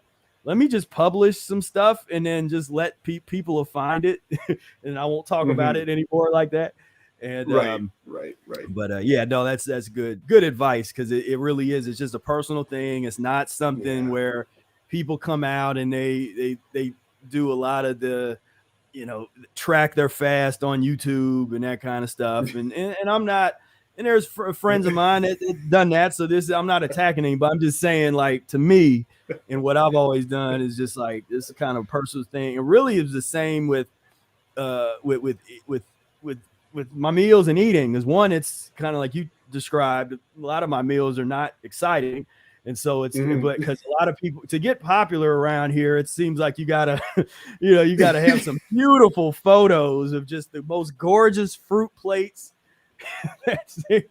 And just oh wow, this in mine is just here's an apple. This was my meal. And so it's not too exciting, as you said earlier, but then what's deep, because some people, what they do is they try to use doing fasting videos, that's some kind of keeping them accountable or something. Like it's for like, Yeah, I yeah, put yeah. this out here, so I gotta. That is not how you're Yeah. supposed to fast. That pressure Yeah. and all that outside Yeah. energy, that is not it. It's That's definitely a very exactly. personal journey.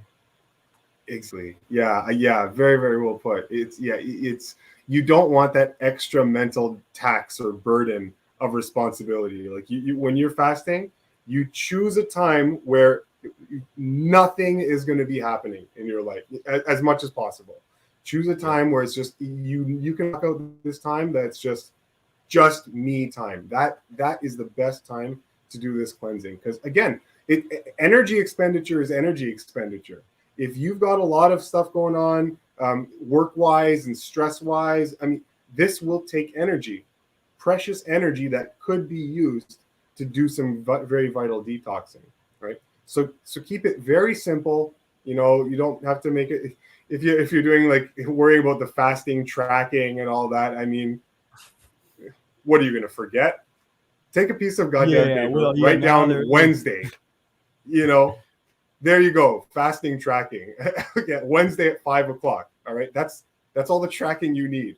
When you break your fast, you can just write down Wednesday. Yeah. And it doesn't have to be more complicated. No. And I'm the type of person that I generally don't really know how long, because I don't track at all. Like, because I'm kind of doing mine a day at a time. And I don't be like, that I'll be like, I don't know, it felt like 5 or 6 days, and it'd be like, oh no, it's 15 days. Oh, okay. Yeah. All right, whatever. It just great. Not a big deal to me, but yes. Yeah. But yeah, no, that's sage advice. Then to definitely really focus on, because that's just in general something that people don't are scared of, is that this lifestyle brings. And when you got to deal with yourself. You're going inside, looking in the mirror, being honest with yourself, and you can't like pawn that off on a group, which is what a lot of people want to do, is sort of like, oh, let me get this energy. I'm just like, nah, you got to deal with yourself for a while. Yeah. And then you get yourself together. Now you can come out and we can, really, benefit from the group. But definitely. Yeah, no, absolutely. And of course, there are lots of different ways to cleanse and fast. We were talking about more water fasting. If you did want to try dry fasting, that's something that's available.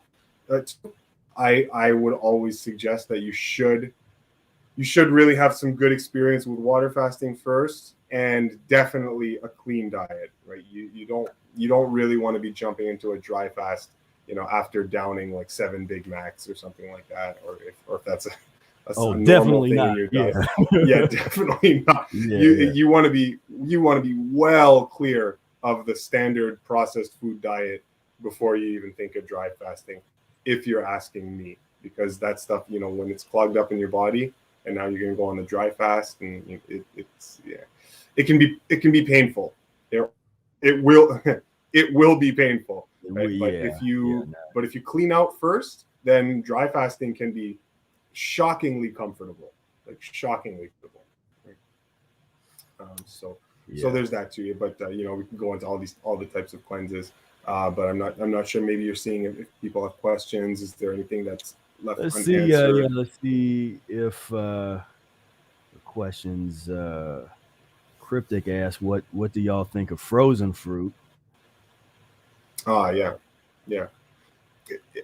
If you there's a bit of old wisdom that goes, eat not that which has been touched by fire or frost, because both of them are extreme extremities that tend to rob life of all of its qualities, that tend to destroy life in ways. So let's with fruit, for example, let me say this first. I'm not telling you not to eat frozen fruit. There's so many worse choices you could make. Yeah, and right. There's so many worse. So don't feel any guilt if you're doing some banana and ice cream or whatnot. Like I've done it. I don't mind doing it. It's not something I do often, but don't feel guilt about that just because of what I'm about to say. Right. But with fruit, you still do. If you freeze a fruit and then try to de-thaw it, it is now no longer the same fruit, right? It will be compromised. Yeah. The ice crystals will kind of penetrate the cell walls, and it'll destroy them, the fiber. So you can't really freeze fiber. It just works. You can try it. Try it with some fruit, high water content fruit, and it'll just be a pile of mush. So the frost does compromise the integrity of the fruit. So how exactly metabolically that works when you digest it, that's the realm of God. I don't know. But what I can tell you is that it is no longer what it was. Okay, it has been compromised. And same thing with the other end of the polarity with heat, right? You wouldn't want to eat too much cooked, well, depending on what your goals are. But the cooked food is also compromised. There's also damage. It is now, enzymatically speaking, no longer what it was. So now, if I had to choose between the two, I would choose frozen over heated foods, over cooked foods. I would go with the frozen fruits over that. I mean, my thing with that is the different, not all cooked food is created equal. And that's true. Yes, that's true. Because some steamed kale is a lot different than some fried chicken wings or something. Yeah. Of course. Yeah, we can't discount that. Yeah, absolutely. Slightly steamed vegetables, you're getting a fantastic meal. And that becomes a hard choice, huh? It's like we always play this. It's like, what's worse? And it's like, or what's better? It's sometimes very, very difficult to pinpoint what that would be. But I guess in the end, know what's ideal. Just know what's ideal, and then you can afford to make these little variations, so long as you're not drifting way outside of the balance, and you're going to be fine. Right? Yeah, when you understand, that's why we always constantly talk about transition.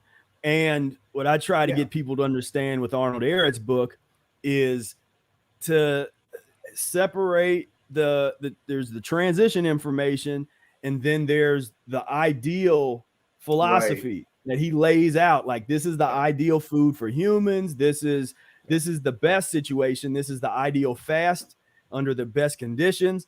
That doesn't mean that this is what you have to do right away and as fast, because then there's a whole other section of transition that's got vegetarian items and all kinds of stuff for whatever you need. It's like all these tools, and so that's how I look at it.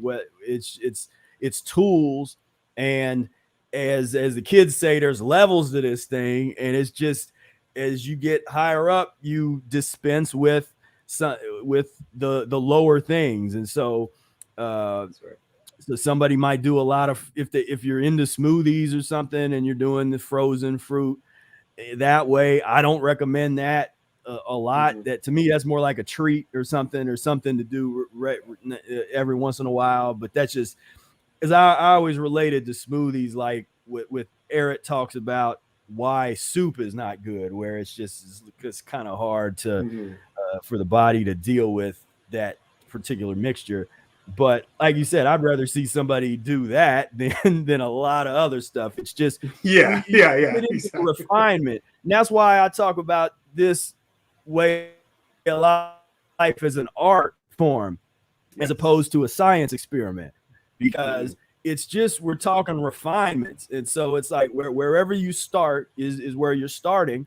But we can, when you start talking on this level, we're just kind of looking at how do you tweak this? Or it's like, okay, well, if I eliminate this and put this over here, how will this change my trajectory? It's like you start, it's just a higher level of discussion, but it's all part of the same discussion, to me. It's all part of that same discussion of just wherever you're at, taking it up a notch and improving and just cleaning it up, because everybody can make those steps. Now, if you want to get on the fast track and you want to get real serious, then it's like, all right, let's go. And then Right. that's Right. a lot of that's an attitude too. There's, when you're getting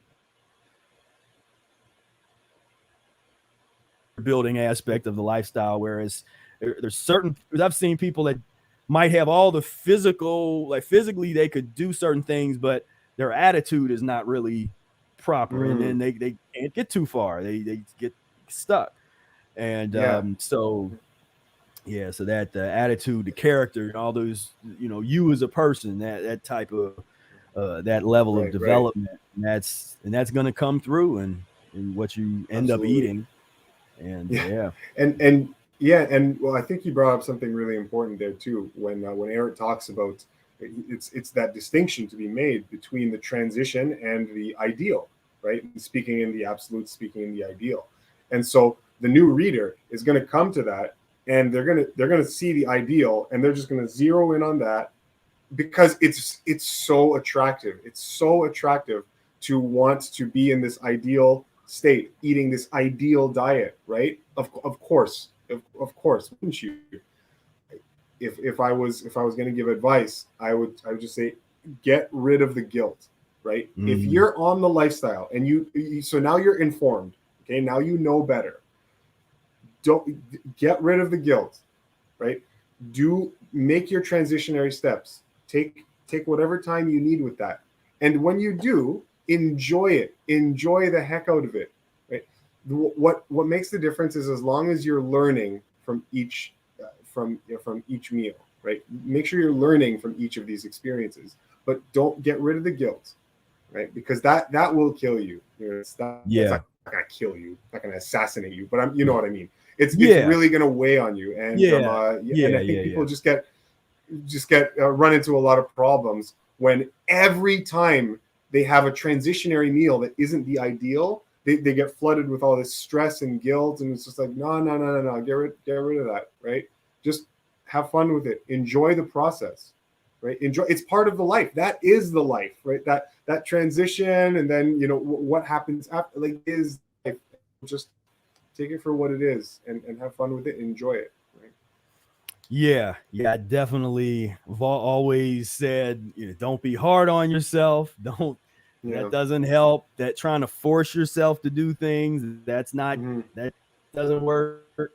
It's applying the principles and techniques, and then letting your body do what it's designed to do is definitely recommended. Yeah, absolutely. So one question back to the filmmaking. I'm interested that do you so that environment, sort of that culture, because everybody's always fascinated with like the Hollywood and all that kind of stuff. What do you get access to that kind of, like, what's that look like? Because you're behind the scenes. Do you get invited to the crazy parties, that kind of stuff, and you're just like, no, I'm good. Like, thank you, but no, you guys do that. Like, what's like, kind of what do you see behind the scenes? Yeah. It probably isn't what people are thinking, right? It's not the it's not the high glam thing. You do get to, okay, well, in my experience as a stunt guy, yes, you do get to go to wrap parties. Yes, you do get to go to screenings, like movie screenings, and yes, you get to interact and see the actors, the actresses. You get to communicate with them. If you're working with them, you have no choice. You gotta mingle with them. You have to work, right? Just like any other job. So yes, you do get that. I've heard of sometimes stunt guys getting invited to more exclusive private parties. It happens from time to time. I've had it a couple of times where the star was having having like a private thing at his chalet or his condo or whatnot, and he get invited there, and it's cool. Yeah, it's a lot of fun. It's cool. It doesn't happen all the time, but yeah. So you do. It's interesting in that when you're interacting with these people, with the stars and whatnot, it's a job. You just see them as people. At least for me. Yeah. You do what you need to do to get the job done at the end of the day, and it isn't necessarily, you're not 24/7 starstruck unless you have a fixation with whoever it is, like a particular person. yeah, exactly. But I some authors I would be just starstruck, to meet. With actors and actresses, it's something. It's really cool. Yeah, it's really cool. But it's not anything that is. It's a job. It's a job. I like it. It's a great job. I have a lot of fun with it. It's where my passions align. And but yeah, it's not like all high glam. You're very often waiting around for hours doing nothing, right, on set. So hurry up and wait. Hurry up and wait. Yeah, exactly. So you'll very often be doing nothing, or you won't be waiting in your green room or your holding area. You might be waiting uncomfortably, just offset. Maybe it's raining. Maybe there's a lot of discomfort that you might have to put up with or experience, and they don't really tell you that when you want to become a stunt guy. It's like, yeah, what's your tolerance for discomfort? It's like, what? You'll be out in rain and snow and just like shivering. There's wetness, depending on there's all these throwing on stuff with a mask, like a helmet or a mask or prosthetics where you can't breathe properly. There's some prosthetics that I've had to wear where it's just like, thank God that I can go to work and just not eat and be very comfortable. Right. Which is, by the way, how I deal with a lot of many of my days on set. If you guys are curious, like how I square this with my lifestyle, very, very, very, very, very often, I will just go to work and I'm there for the day and just not eat. And I'll do all the physical things that are necessary, do everything that I need to do, and either not just wait till I get home and then have my silly little cantaloupe and mango when I get home, or maybe I even don't eat that evening and then go back to work the next day and then just do it on the next day. So like this, I can very often do that. If I do bring food with me to work, then I'll just, it can be anything, a Tupperware with cut up apples and dates, or a cantaloupe. I'll just, bring a knife or something and just chop it open, head the tray of the cantaloupe, and then, so very simple.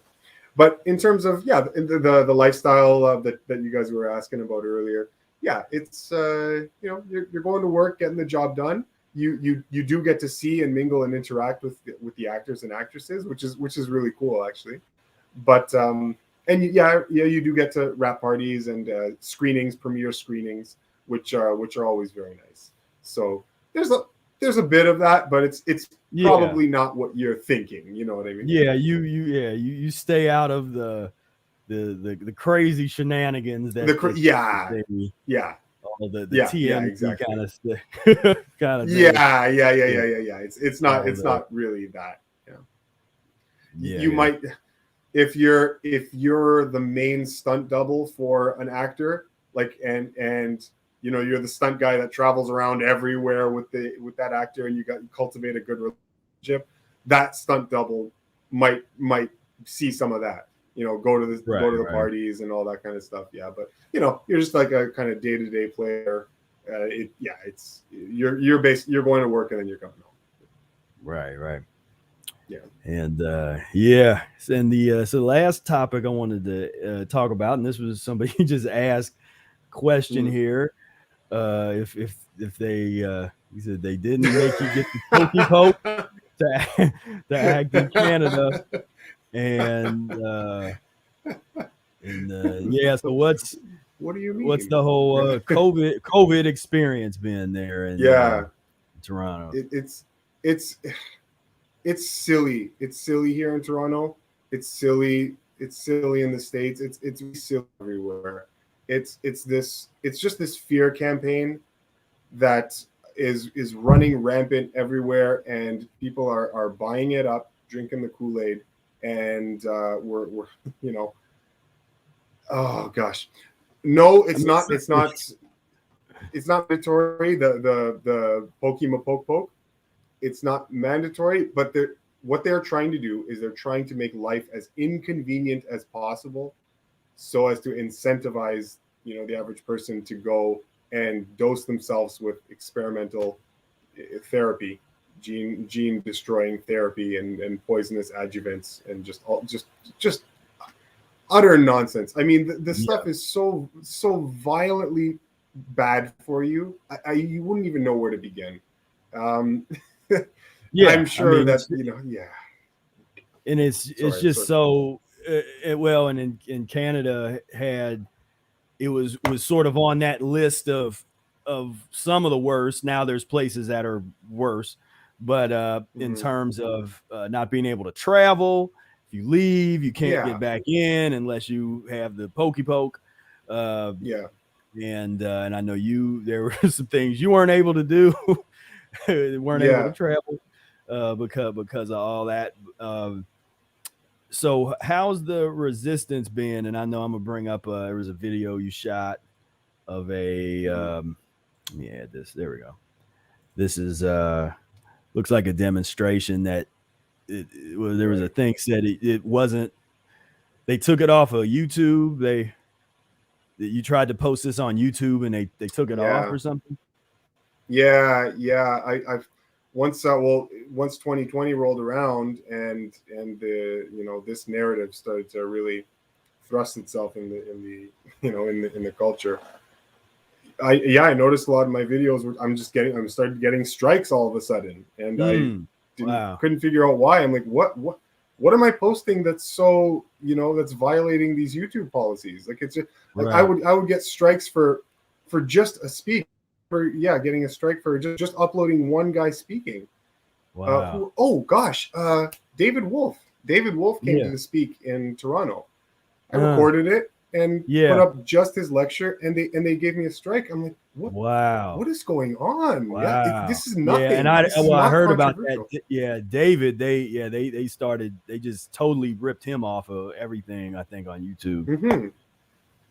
Yeah, like Yeah, they basically. I think they what the equivalent of like a blacklisting of a person, right, right, right. and I think they did that with David, and then now some of the anti inoculationists Hmm. they had done that for some of them perfectly, just people who otherwise would just be upstanding citizens. They're not saying anything real Yeah, controversial to me, but they definitely took them down, and yeah. yeah, And it's and insane. the resistance has been good. It has been growing. It's definitely a growing spirit in well, at least in Toronto, as far as I can see. It's still not the news that you're seeing with those mass rallies in Europe that are going Yeah, on all yeah, over Europe. But it's no, I've 2020 was an incredible year for me. I met so many fantastic people, and it felt so nice to have this congregation of individuals who were online in terms of human rights, natural human rights that we all have, and yeah. very informed citizens and informed individuals who would never have come together and aggregated in this way had there not been some sort of overt threat that Mm-hmm. we could focus our attention on. And I think it's the silver lining in all of this is that as much as the ostensible authorities are just pulling every trick out of the hat to supersede and to just do away with all of your rights and all of your freedoms, as much as they're going crazy with this right now, Right. it's causing a necessary reaction. Right? It's allowing people to really, really kind of wake up to this and focus their attention on what really matters, like really fighting. And of course, that's your health, your wellness, and your freedom. And we're seeing that in Toronto now. We have been, since the beginning, but more and more people are coming online. More and more people are getting involved. You're seeing these freedom movement groups just pop up like wildfire everywhere, focusing on different elements. You're seeing freedom groups pop up in individual towns that are worrying about, just issues with each individual town all over Ontario. And so, it's growing, and it will continue to grow. And I just feel like you can't press truth, morality, and the human spirit for long enough. I feel like it's like as soon as you suppress a truth, I feel that it just builds up an energetic pressure, like a pressure cooker. And the longer it stays suppressed, the more pressure it builds up. And eventually something has to. I really do feel that this is what's happening now. And it's frustrating in Canada. I'm sure it's frustrating everywhere, but yeah, lots of places are doing a lot better than we are here. If I'm not mistaken, Texas is doing really well. Florida, I think, is doing really well. Yeah, I say really well. I don't. Oh, sorry. Well, yeah. I mean, they're really well. There's resistance. There's some resistance. Yes. And yes. Yes. There's forces that are trying to fight against the just the mandates and all this stuff. And Ohio's better than a lot of places as far as just recently, but then you get the mixed bag of where if there's national or international companies that have already put those mandates and those systems into place, then they just keep them going. And so and that was almost like that was part of the plan, where it's like, okay, a lot of these grocery stores and wherever they already have all this stuff, they get rid of the mandate, and where they don't feel like because that's still, these are illegal mandates anyway, but even if you believed in them, they take them away, but then the companies don't change because they already built it. It's easier to just keep the face mask sign and just keep everybody, just as opposed to like, no, there's nothing right now. There's no mandate for that.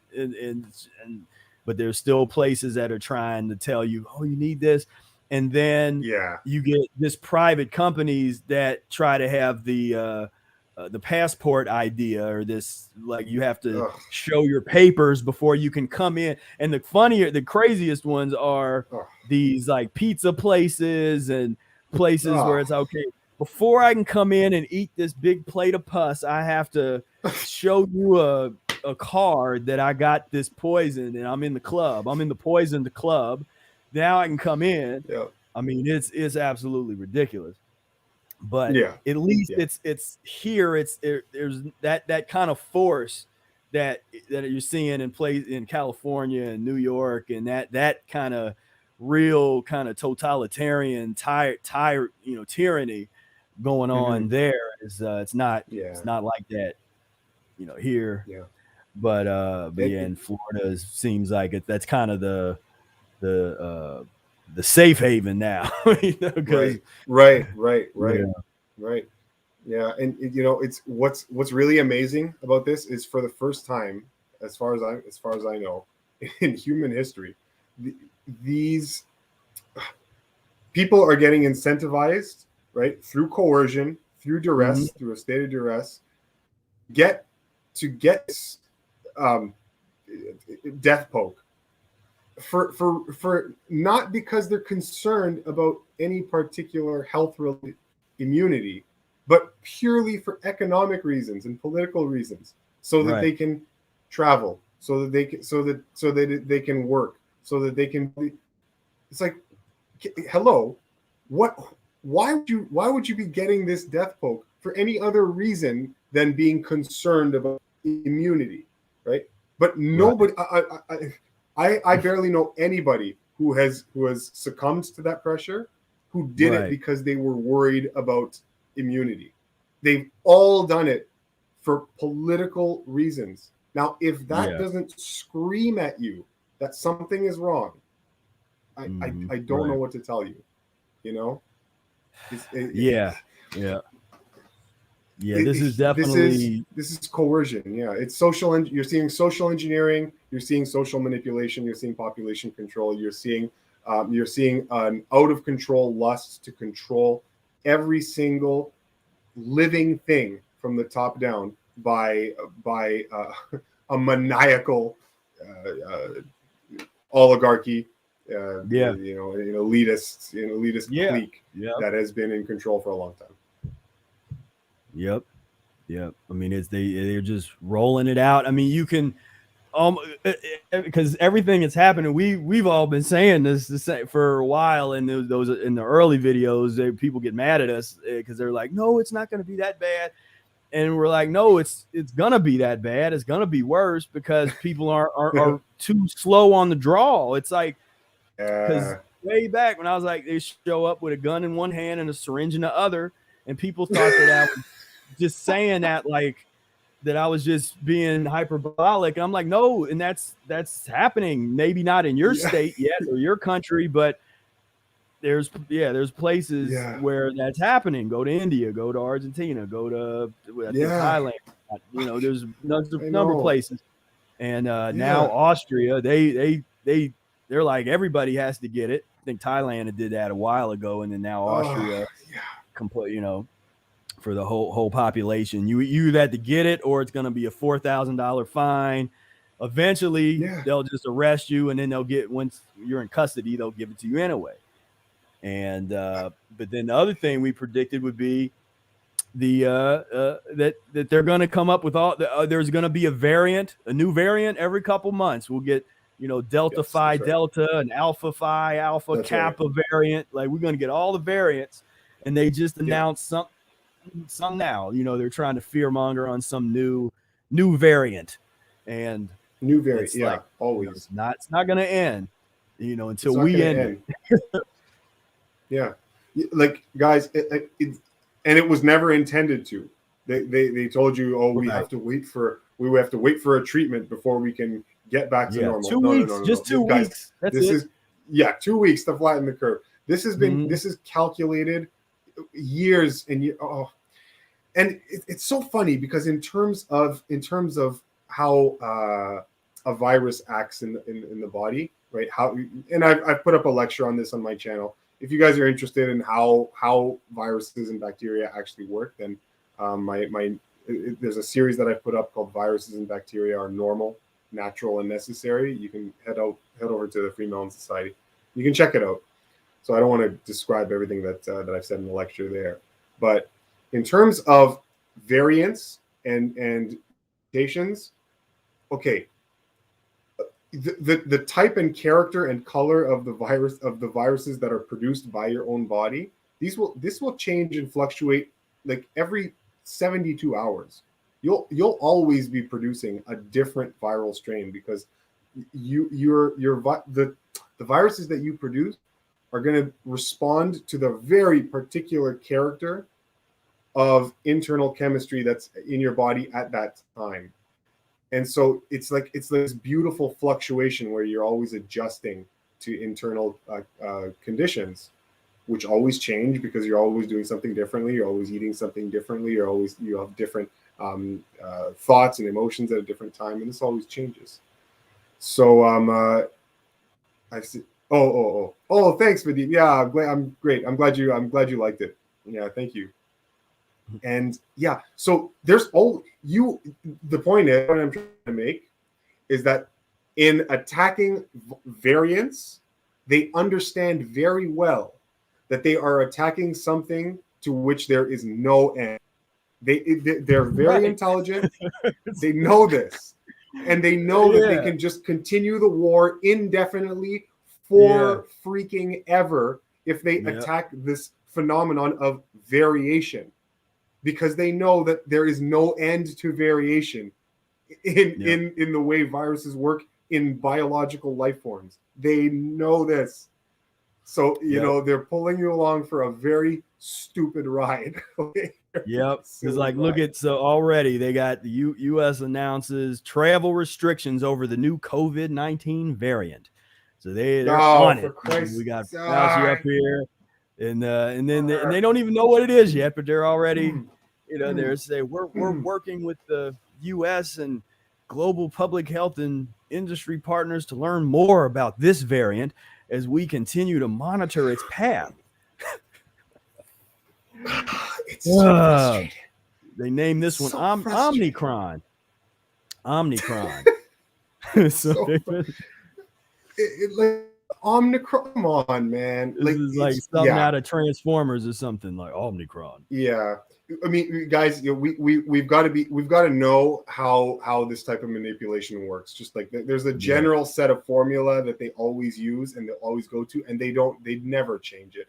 It's always, they really dig, and when I say they, I mean social engineers, okay, population manipulators, okay. That's what I mean when I say they.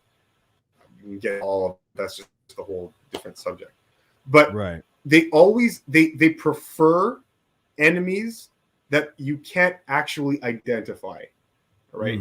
Because it makes it much more difficult for the public to respond, and it forces them to it forces them to put all their faith in the academic community, in the scientists, in the people that quote know better, right? So this is why they like things like climate change, right? Climate change, right? This is the big problem. This is the enemy that is going to destroy humanity. So what's the solution? Well, throw all your money at government. That's the solution, right?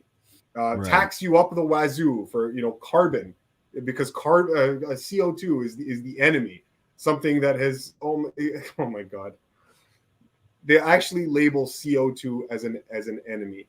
CO2 is one of the most important and integral elements to life. You can't even imagine how important CO2 is to the atmosphere. For them to convince you that CO2 is the enemy, I mean, what would they convince you of next? Like they're going to go after oxygen, right? Oh my God, oxygen is the new pollutant. I mean, if they can convince you of CO2 is the enemy, they can convince you anything's the enemy. But the thing is, they always pick it's an enemy.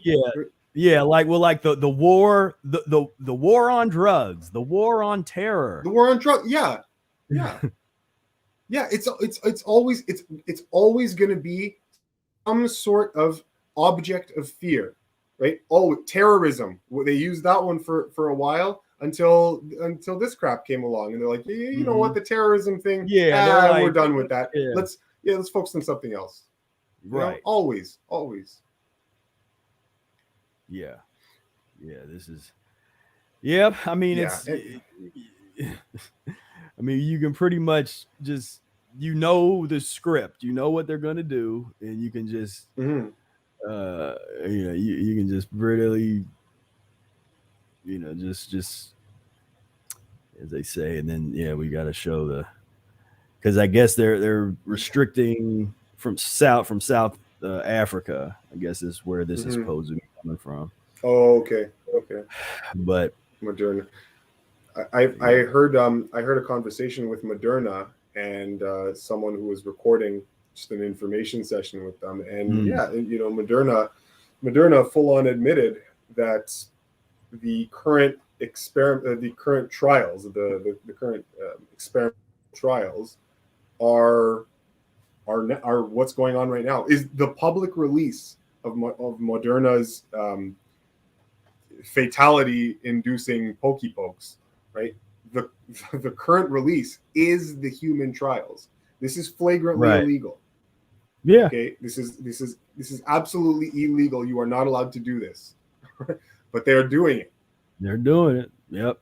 And they admit it. They full on admit it. Like, yeah, these are the trials. We don't really know exactly what's going to happen. That's why we've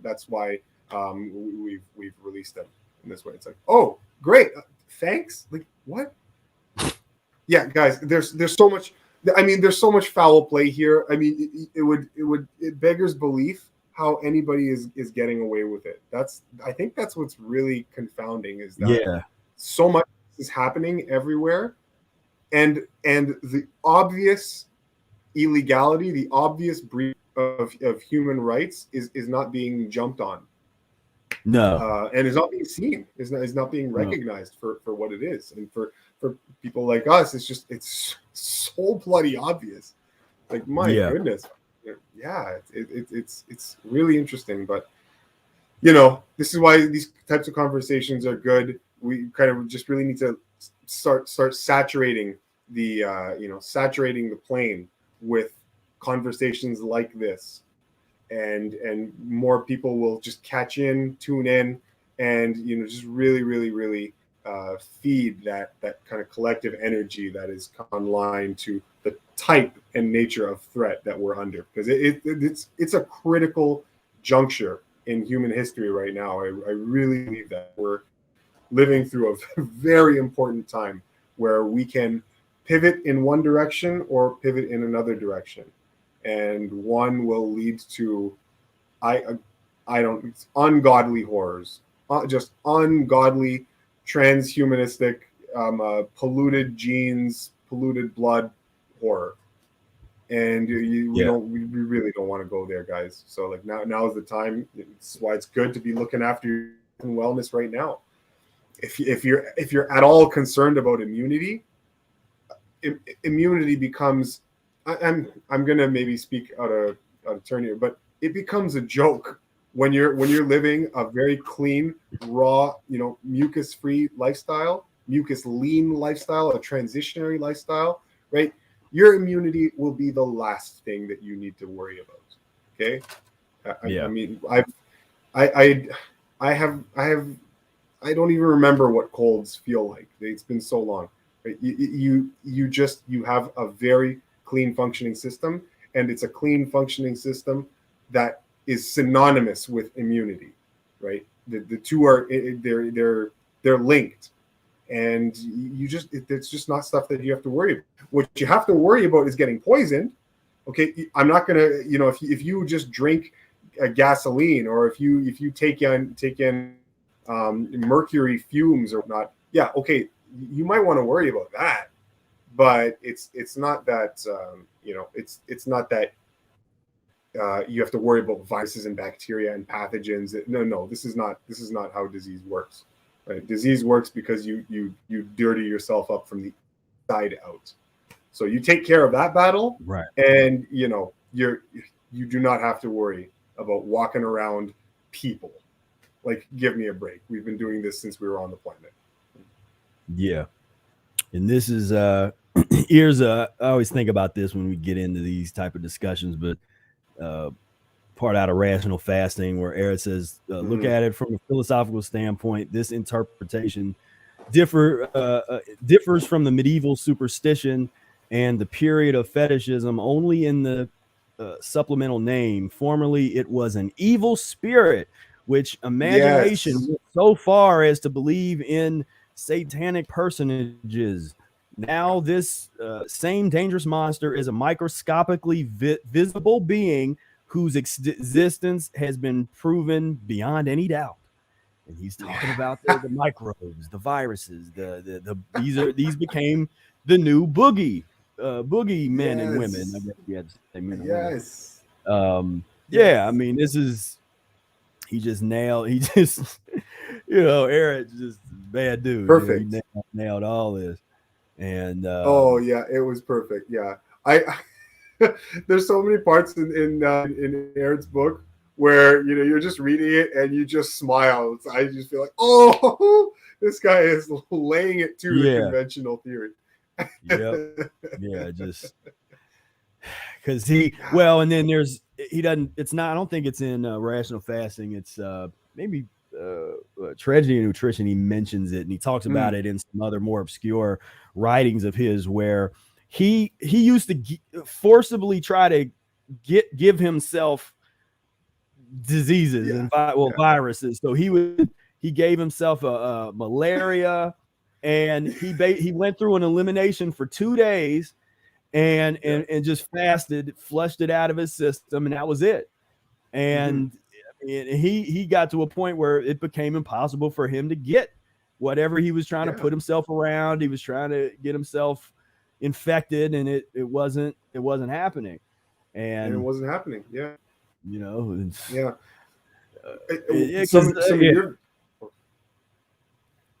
go ahead. Oh, no. Okay. I was going to say some of your viewers are probably familiar with Wim Hof, the Iceman, right? Yes, you guys are all familiar with him. And he did the same thing. He went into a lab and injected himself with with pathogens and viruses or whatever, just to prove that he couldn't get sick. And it's just, and people watch it and in awe and wow. But what I want to get across is that it's not a fantastic thing, right? That's a very normal thing, because because these bacteria and these viruses, these are not what cause disease. The world wants to convince you that that's but it's not the cause. And so anybody who is in a state of good, clean health, anybody can come into contact with bacteria and viruses and have absolutely no reaction, right? I've been in dense, thick crowds every single weekend for since last year. I mean, if anybody should be sick, but that's just not how it works. It's not how life. It's not how life insulates you from sickness and disease. That has to be internally generated. It's a result of your own decision making, whether unconscious or not. Maybe it's environmental pollution or a poison that's in the air, that's coming from fumes or whatever. So, but the point is, it's always poisons and toxins that you have to safeguard yourself from, not from life, not from bacteria and viruses and agents of life. These things are not a concern. Right. Oh, here's another good one in the lesson 6, new physiology. Medical physiology, pathological physiology continues to find disease, that is the cause of disease, with the microscope, and germ theory is now fashionable. And this is 1920, still quite fashionable today. They will never find the truth and never understand what disease is, as long as they have a fundamentally wrong conception of blood circulation and disease in general. Of course, perfect. Perfect. It's just as applicable then as now as it will be in 100 years from now. That's truth for you. It never ceases to be relevant. Never. Yeah. It's and what gets frustrating for us is it's so simple. It's like we don't have to go through. There's so much pain and suffering that is unnecessary. And it would just that raise a consciousness and then action, because people can know there's a lot of people that know this stuff and don't do it and don't take action. You got to take action, but there's just I don't, and that's why I show a lot of images of kind of disease and nasty things and pathology, not to gross people out, but to try to show you, like, this is the path that you might be on, and you don't have to be on. You don't have to. It's not a genetic predetermination that you have to get that disease. You have to go through that pain and that suffering. You can make the changes to avoid that, to go just totally change the path. Yeah. If we scare ourselves, we should know that it was discovered a while ago that children as young as 13, 14, already at that age have the beginnings of atherosclerosis in their arteries already. We're talking young kids. Now, the only reason why they would get heart disease in the future is because it's been accruing and building up since the time they were young. And they've done studies on this. They've done cadaver analysis on children that die. And so what is that? They're getting that because they're just on the planet as it turns and goes around. No, that has nothing to do with it. No, it's what is being put in the body. And the body is magic, but it's not completely magic. So you will always be responsible. It's always you. It's your call, right?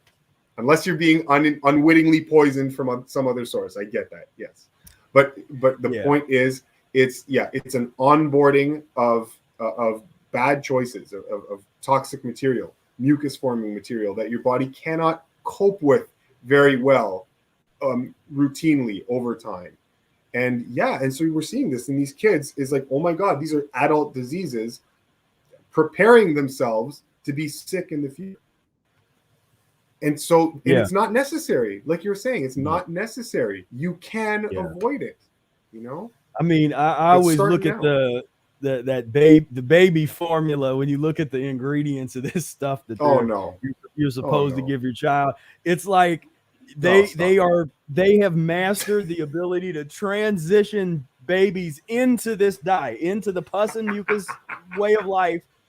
Because even a baby you have to transition from essentially a liquidarian when you're not eating solid food yet when you're born. And you transition, but it's so if you're just transitioning with just human breast milk and some and those of us that are on this path, we can make some little things, some concoctions that are perfectly fine. But what the average person, the average unfortunate child has to get these this nasty stuff, which is like whey protein is one of the top ingredients, and there's wheat in it, and sugar and corn syrup, and it's like, oh, this is healthy, this is what you want to give your baby.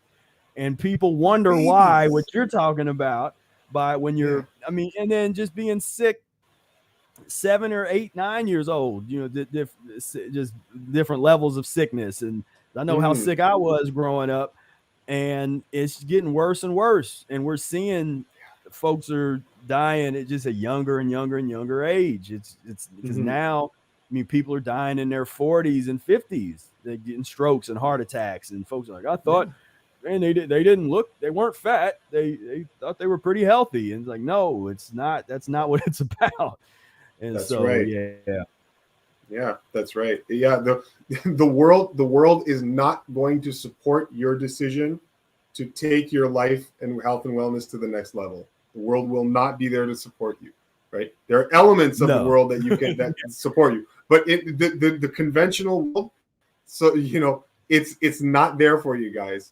I remember, oh God, I think I was in a grocery store and I was so shocked. I think I looked at this package and went like, I yelled like, no! I picked up it was this package of candy, children's candy. The stuff was actually called, and I might be getting the title wrong, but it was actually called something to the effect of toxic waste or nuclear waste or something. It was literally so I was just shocked. I'm looking at it, and on the cover is like kids with their skin melting and whatnot, and I'm like, no, they're actually just telling you how it is. I look on the back to see what the ingredients are. Sure enough, it literally was toxic waste, petroleum products, and MSG and all. I'm like, you've got to be. I was in shock. Like I was in shock. You know. Anyway, that's the world. That's where we're at, guys. that's what you got to deal with when you want to go and eat your bananas and salad, right? Yeah, because that's even if you do the Google toxic waste candy banned. So I guess they banned it somewhere. It's like hazardously sour. Oh, sour with artificial flavors there. Why would they be sugar, corn? Natural. Really, this is sugar, corn syrup, sugar and corn syrup. You get both of them. Citric acid, malic acid, dextrose, artificial flavors, which is like, beaver. What was that? Those weird stuff that they make that stuff from, beeswax, artificial color. This is really something I want to give my child. Yeah, I think this is industry runoff. These are just byproducts of insane chemists. Like this is not, this is not food. And I'm sure most of your viewers know this already. Like this isn't going to be a surprise to anybody. But it's just so we're making it clear that just because this is an obvious case of dietary nonsense, that's an obvious case.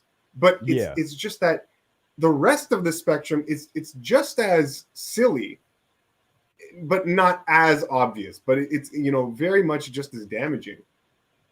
You got good luck going to your average conventional restaurant where you're not going to be getting food that stifles you, that clogs up clogs up the pathways.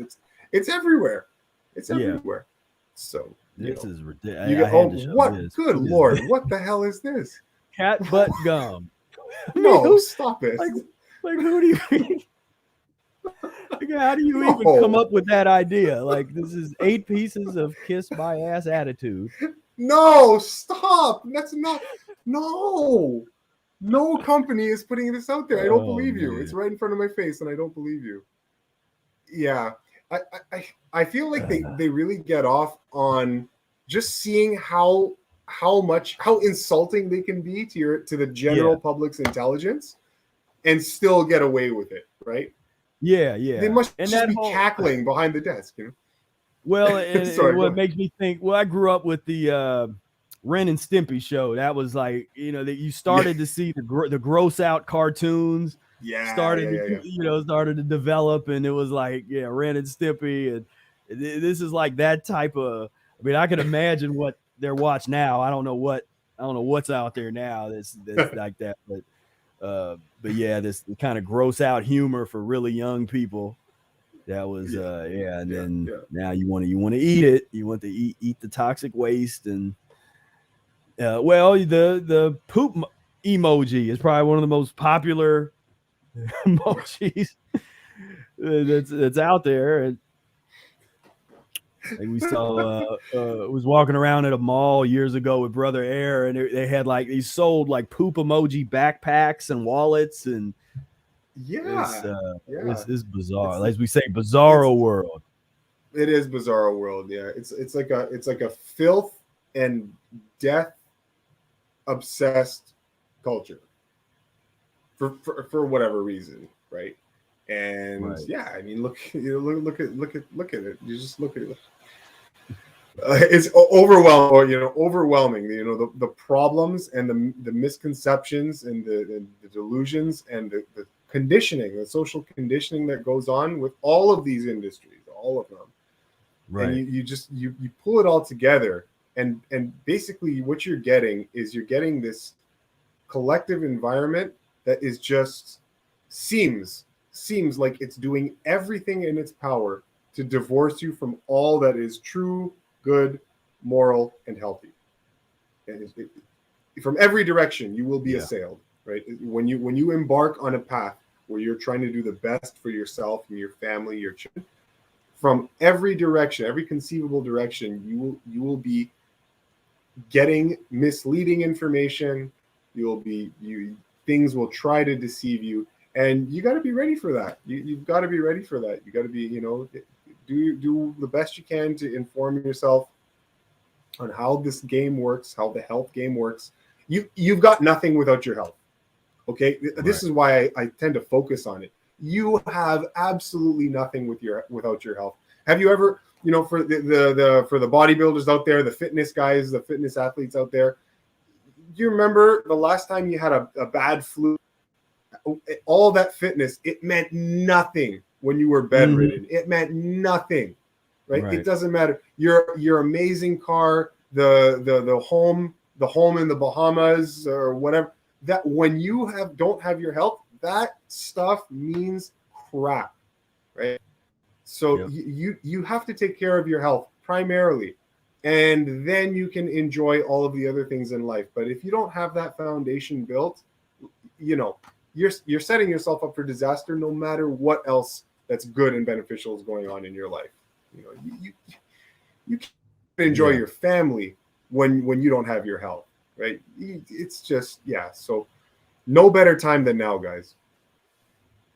Yeah, this is definitely the time. This is because it's definitely a war on healthy people.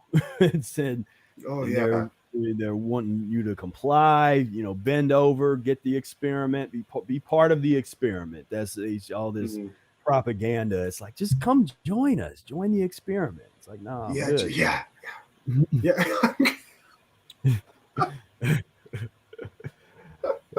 Yeah. It's fun. I'm laughing. It's funny, but it's like, Well, yeah, it's like it's you so laugh ridiculous. to It's keep so from, absurd. yeah, yeah. Yeah, we have to do a lot of that on this, but laugh to keep from crying because it's just so Right. pathetic. Yeah. Like Yeah. I feel you. and I know.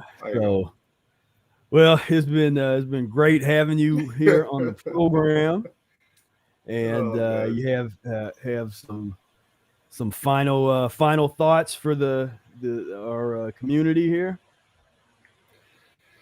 well, you guys are in the right place. You're listening to the right podcast. If you're tuning into this podcast or anything of the same ilk, then you're trotting the correct path, right? You need to, well, I say need, but if you're so inclined, then both of us would highly recommend that you take an investment into your future, into yourself, into your own God-given spirituality, and lay the foundation for what will be a very rewarding life for you in the present and in the future. And the way you do that is that you avoid the contraptions and the delusions of culture, right? Take after what is as best you can.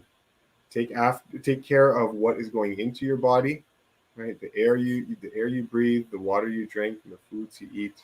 Okay, recognize your own human sensitivities. Okay, test them out if you want. I'm very keen on suggesting that if people want to really examine if something is good for them, then take it in isolation and test it in its natural state. Like salts and seasonings and peppers and whatnot. You think those things are doing you a service? Okay, great. Grab a bowl full of pepper and eat it. See what happens. Nature's intelligence will completely take over. You're going to vomit all over your kitchen, and you're going to realize pepper is not food for humans. Right? And there's no ambiguity about this. You need no science. You need no experts misleading you. Right? You can sprinkle a little bit of pepper on your food, yeah, but I don't want to go off on a tangent here. But a little bit of poison is just a little bit of poison, and a lot is a lot. So, anyhow, you treat your body well. Recognize the signs that nature gives you by virtue of your senses and your sensitivities to and your affinities to different foods, and that serves as this kind of unmistakable radar to guide you to the proper things that construct a good human system.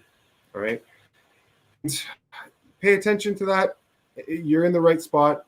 Keep listening to podcasts like these, and have fun with it. Have fun with it. When you discover this new opportunity to bring the best out of your life, then don't approach it with stress. Don't approach it with worry. Don't approach it with guilt.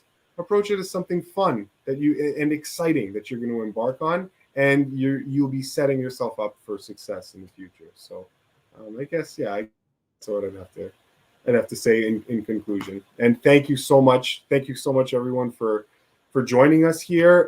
Thank you so much, Professor Spira, for having me and letting me take part in this amazing discussion. And it really warms my heart to be able to share this information with like-minded individuals and get this out into the public, because man, like we were saying, no better time than now. Yeah, this is an emergency. It's like, we gotta go. And I wanted to read this as my man Reese said, I remember seeing an old video Eli made years ago. He dropped a photo of the annotated edition of the Mucusless Diet Healing System, and that's how I got into it. Thanks to Eli, Professor Spira. And love you, Reese. Reese has been great. The research and development team, the Mucus-free Life Research and Development Team, and he amazing. Told me that. That's how he. Thanks for everything you do, Reese. You're awesome. And I want to thank everybody that we had Steve was on Juice Guru Institute. Everybody that did the super sticker, thanks Lawrence for that. We got Sherry likes fruit. Thank you so much. Sherry. And Steve Prusek with the Juice Guru Institute. Appreciate that. And I appreciate everybody for thank you so much, guys. Thank you for being on Thank here. you. And it's been a lot of fun. Getting a chance to finally really sit down and rap with you. And everybody check out Eli's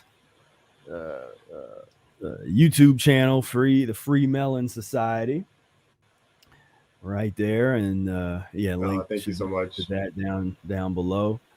And this is important work that we're doing, to be out here just sharing, to have the courage to share this information, because like you said, a lot of people don't take too kindly to what we're sharing, or the way we're trying to live.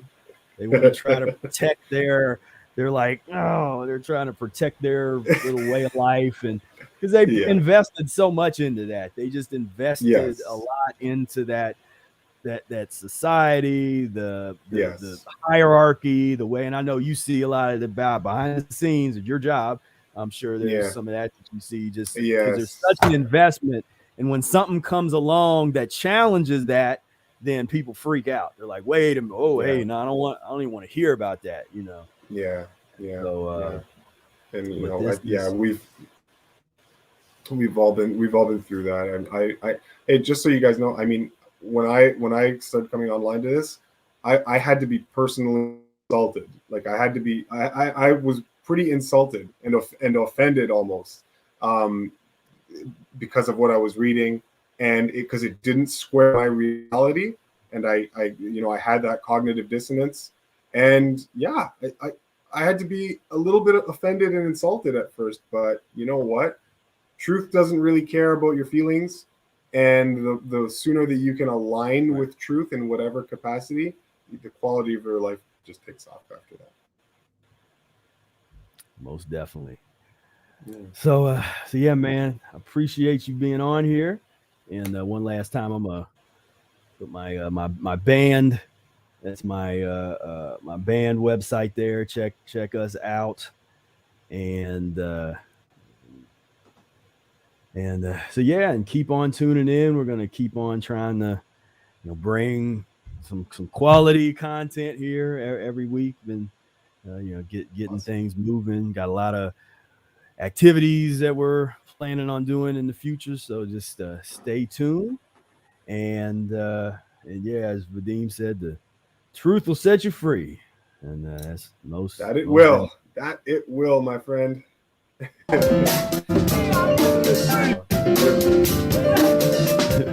We are mucus-free. There we go. We are mucus-free. So until next time, everybody, peace, love, and breath. Thank you so much, guys. Love you very much. Thank you. We are mucus-free. We are mucus-free. We are mucus-free.